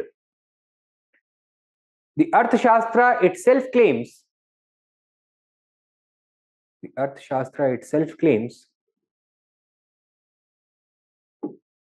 that it was authored solely by Kautilya.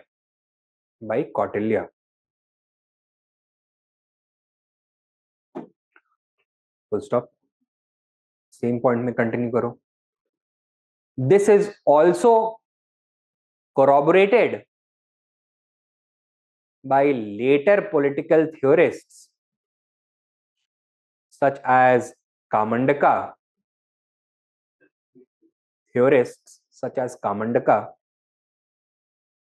during the Gupta age.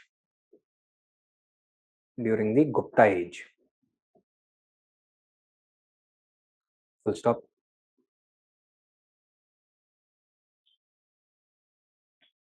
Next point. However,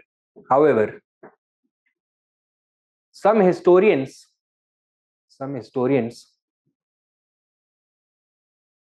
argue that the Arthashastra could not have been the work of a single author.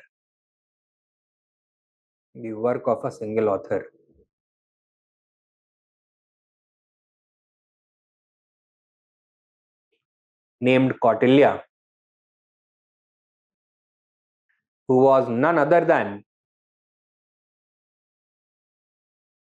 the political mentor and minister of Chandragupta Maurya, that is Chanakya. Political mentor and minister of Chandragupta Maurya, that is Chanakya. What is the basis of their argument? Sub points में लिखो. Number 1, neither Megasthenes nor Mahabhashya, neither Megasthenes nor Patanjali mention Kautilya.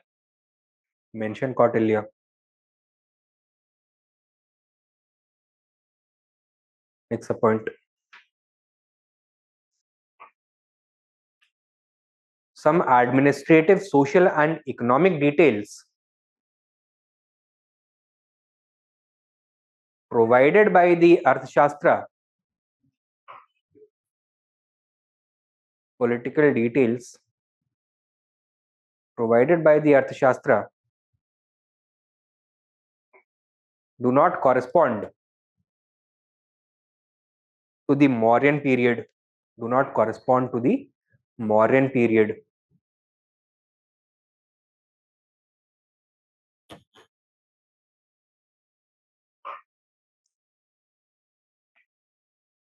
Next subpoint.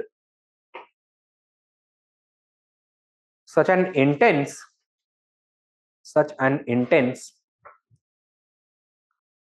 and comprehensive work, such an intense and comprehensive work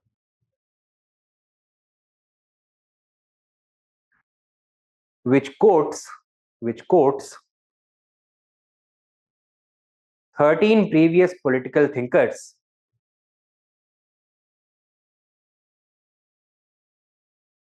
and utilizes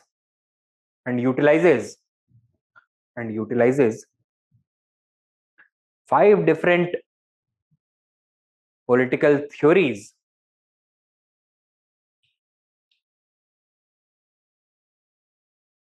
could not be the work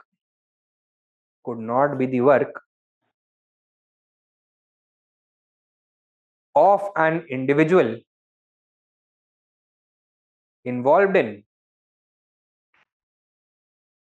day-to-day administration.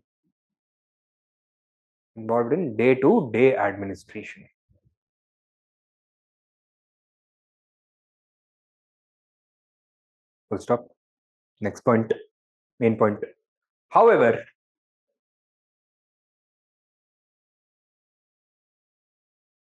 these arguments are relatively weak.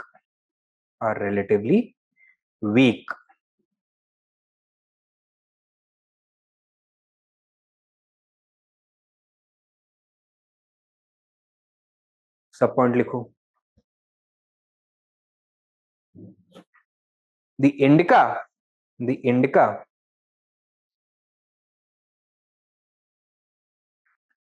exists in the form of excerpts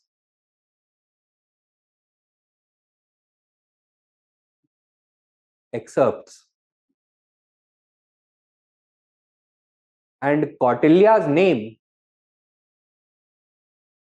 may easily have been filtered out of it.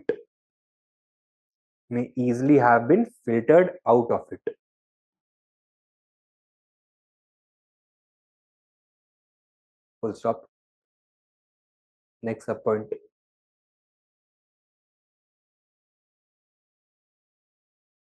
Patanjali was a grammarian and philosopher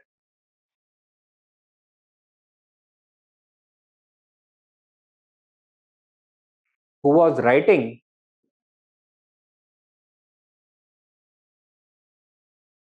roughly 200 years after the decline of the Mauryan Empire.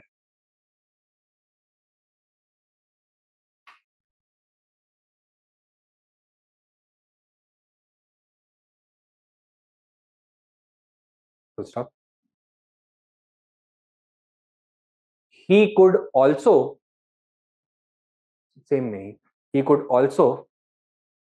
have easily omitted Kautilya's name.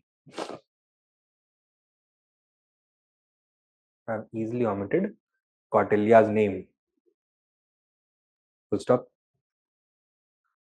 Next point. The administrative structure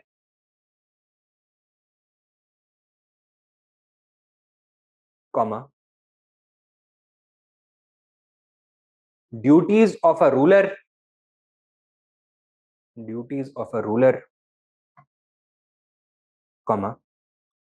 references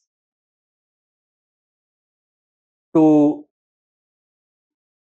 ajivikas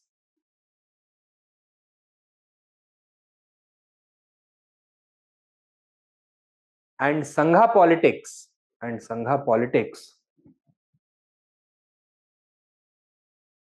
confirm that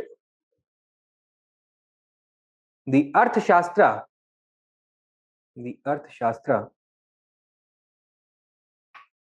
definitely belonged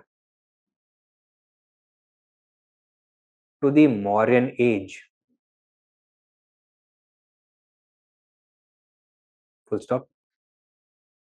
At the same time, next point, main point, at the same time,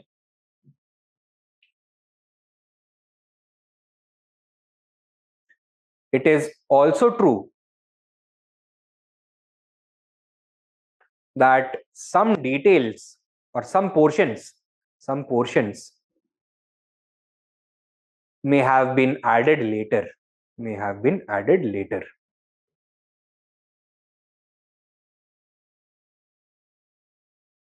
Full stop. Whether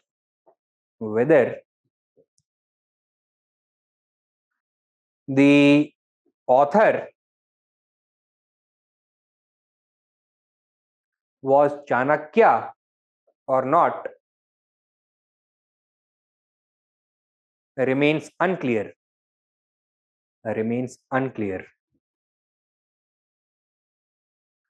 But the quality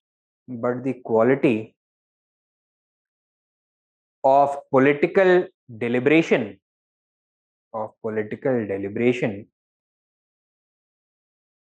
indicates that the discipline of statecraft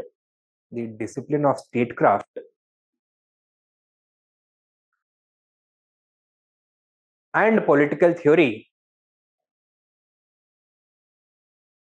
was a highly developed one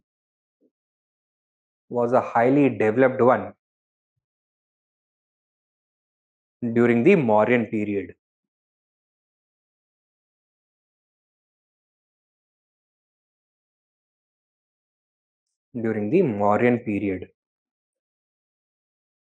Full stop.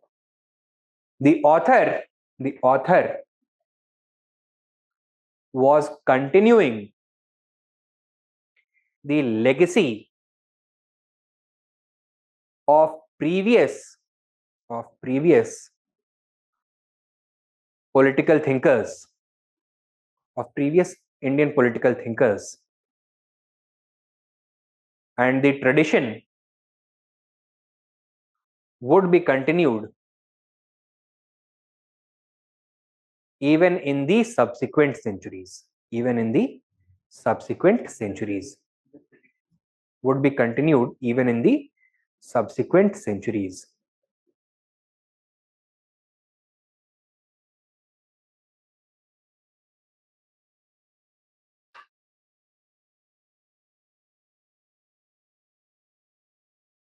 ठीक है?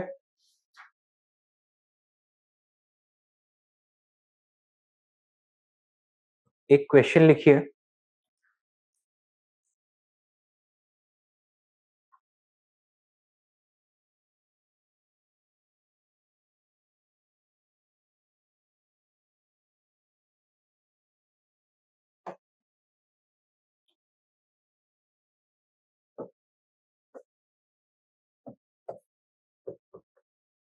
With the beginning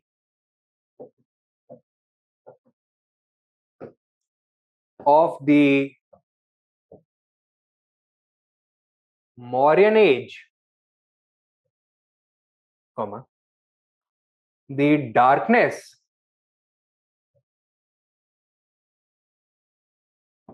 of Indian history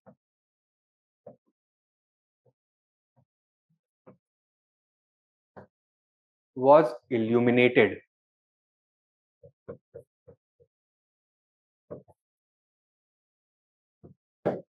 Full stop. Discuss.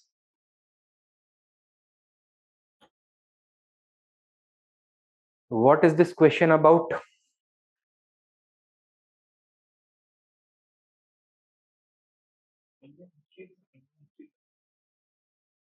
भाई Indian history writing के बारे में है ये। Darkness of Indian history was illuminated, मतलब question किसके बारे में है? It is about the different sources of history in the pre Mauryan period versus the Mauryan age. ठीक है, this is actually a historical opinion expressed by Vincent Smith.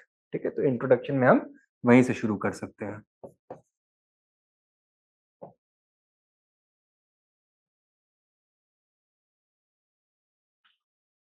That Vincent Smith, while analyzing Indian history, has described the pre-Mauryan age as a dark period because of the lower availability of sources. ठीक है,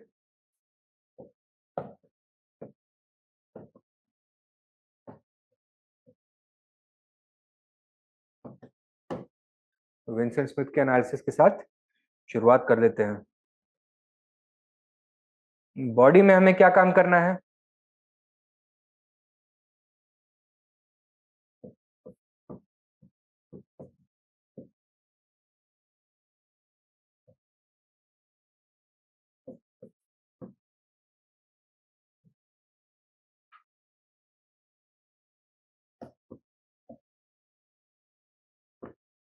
We have to compare and contrast the sources of history available to us in the pre-Mauryan and the Mauryan age.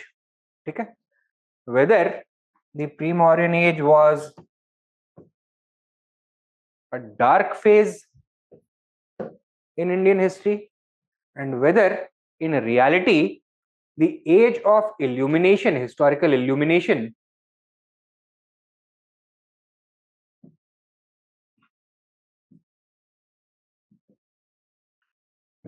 begins during the Mauryan age or not. And conclude कैसे करना है? By providing the final judgment with regards to this sentiment.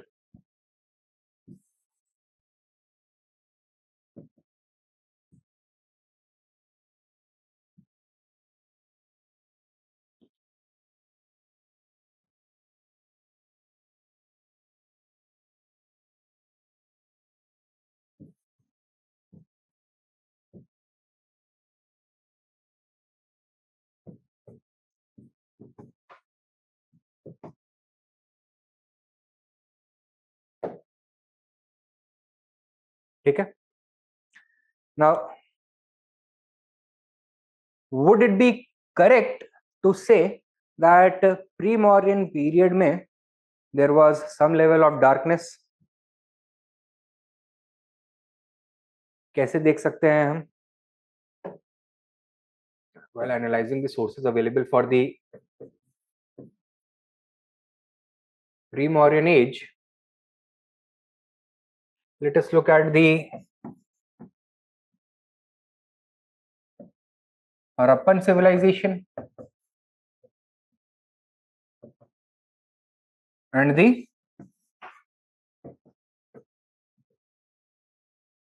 Vedic age, right? Harappan civilization में what do we find? We find abundance of archaeological sources.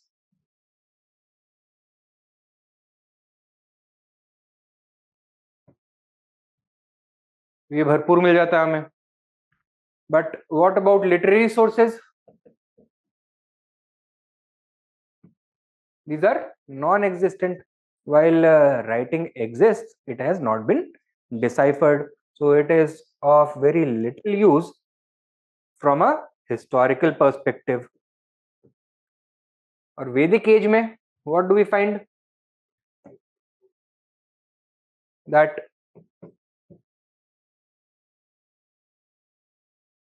archaeology is weak while literature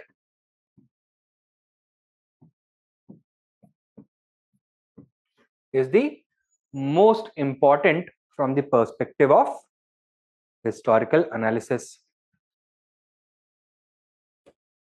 ठीक है,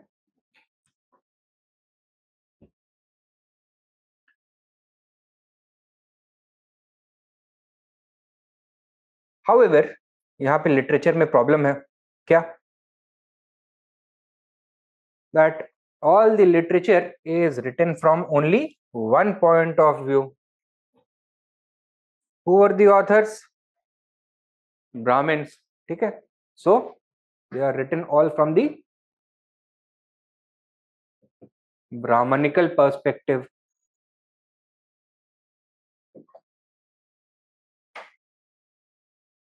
Further, because no other literature exists, therefore, and archaeology is also weak, comparative analysis is not possible.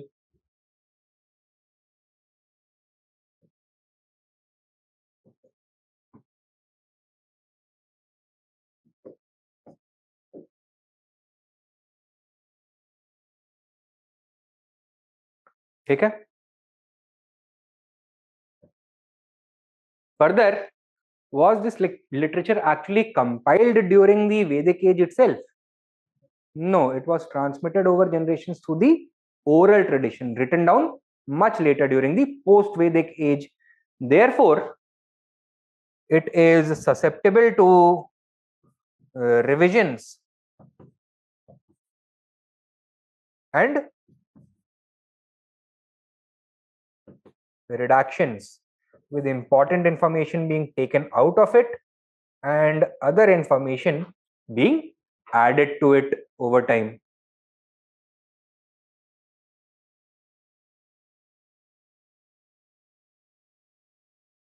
ठीक है? And therefore we get a vague idea about life during the pre-Mauryan age. Right? Compare it to the Mauryan age.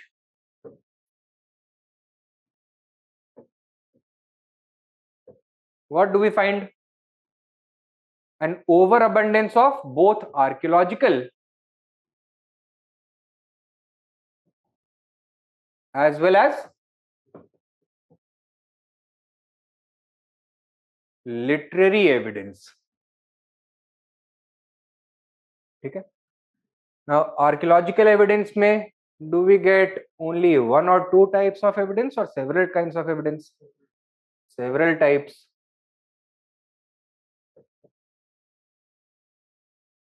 For the first time, we start getting royal inscriptions.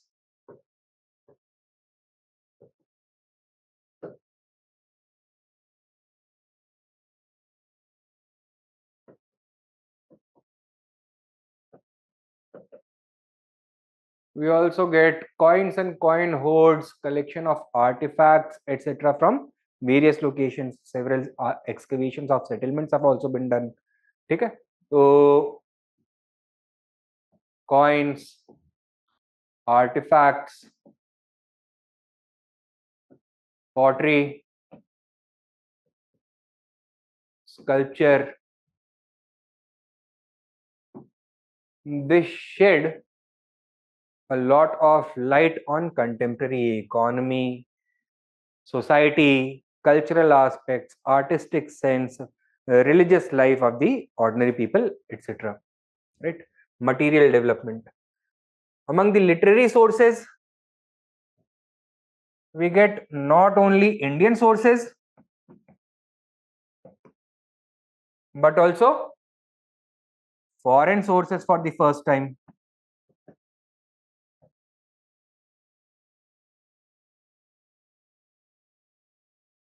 ठीक है? And not only do we start getting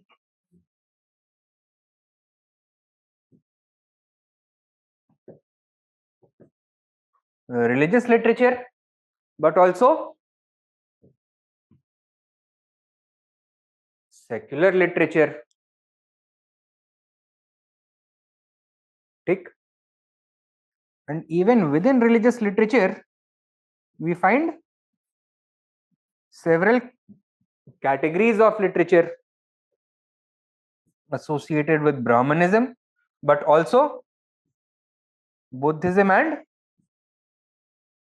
Jainism.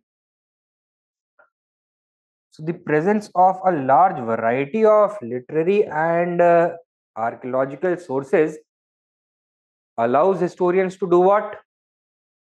To conduct a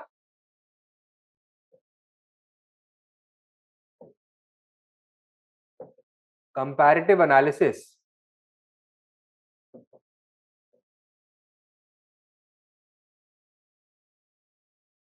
of Indian history. ठीक है? So what does this tell us? Is Vincent Smith's analysis valid? Conclusion में हमें बोल देना चाहिए that it is true. नहीं, अभी पिक्चर बाकी है. क्या?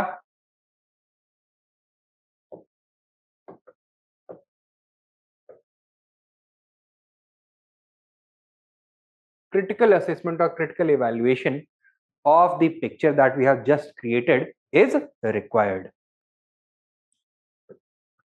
In the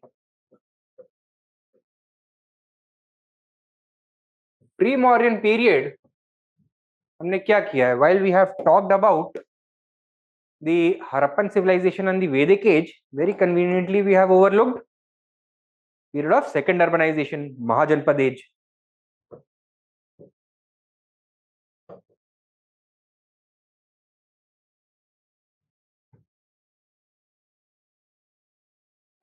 And यहाँ पे हमें क्या दिखता है?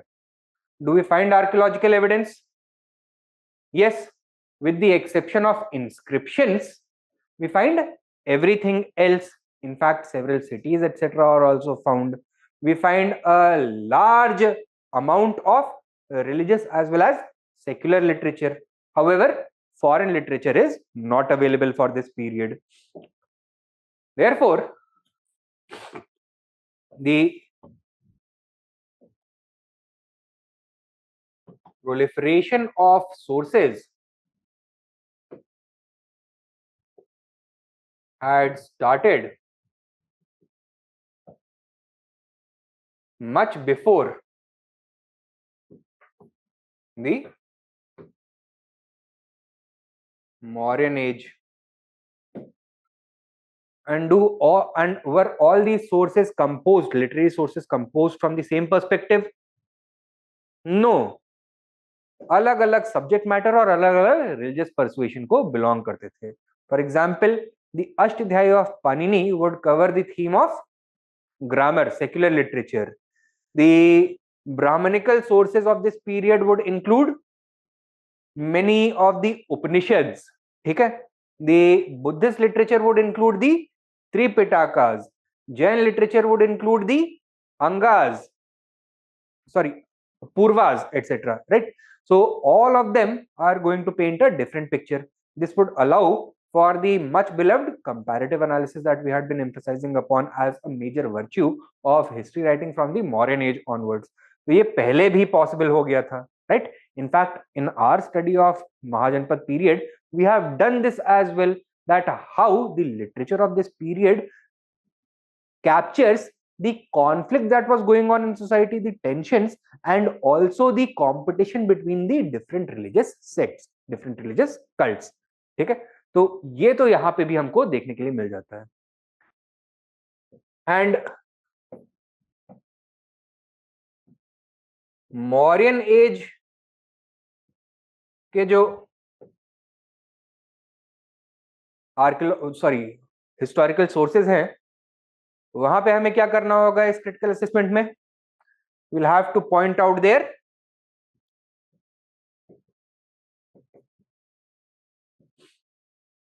limitations. For example, Arthashastra का limitation, there are doubts with regards to its authorship, doubts with regards to the proper chronology. Megasthenes का क्या shortcoming है? Original work does not exist, several inaccuracies are there. Religious works, they have their own biases. Inscriptions, वहां पे royal bias दिख रहा है. Further, they are interested mostly in Dhamma, administration, society, political developments, chronological details. वहां पे कम importance दिया जाता है, right? Coins, artifacts, pottery and sculpture, we may get to learn about such, for example, coins. हमको ये नहीं पता है कि उन पे जो मोटिव्स थे उनका रियल सिग्निफिकेंस क्या है, who was the person who was actually in charge of issuing the coins, why do different kinds of coins exist if the state itself was in charge of minting the coins. Artifacts में for example northern black polished ware pottery में we are uncertain about what the paintings on those potteries meant, right? So these kinds of limitations were present. तो limitations यहाँ पे भी मिलती हैं. And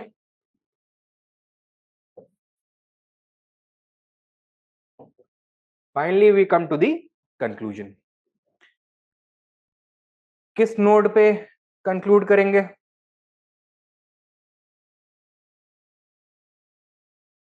That the son of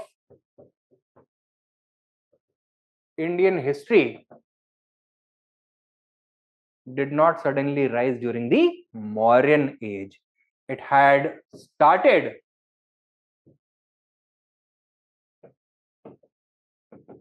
rising during the Buddha age itself.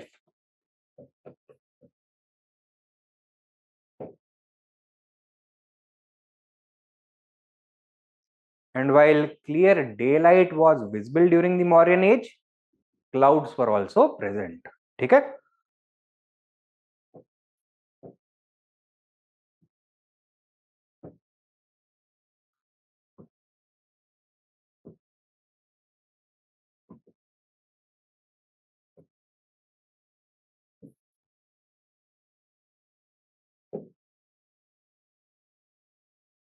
Mauryan age में it was clear daylight, but the day was cloudy.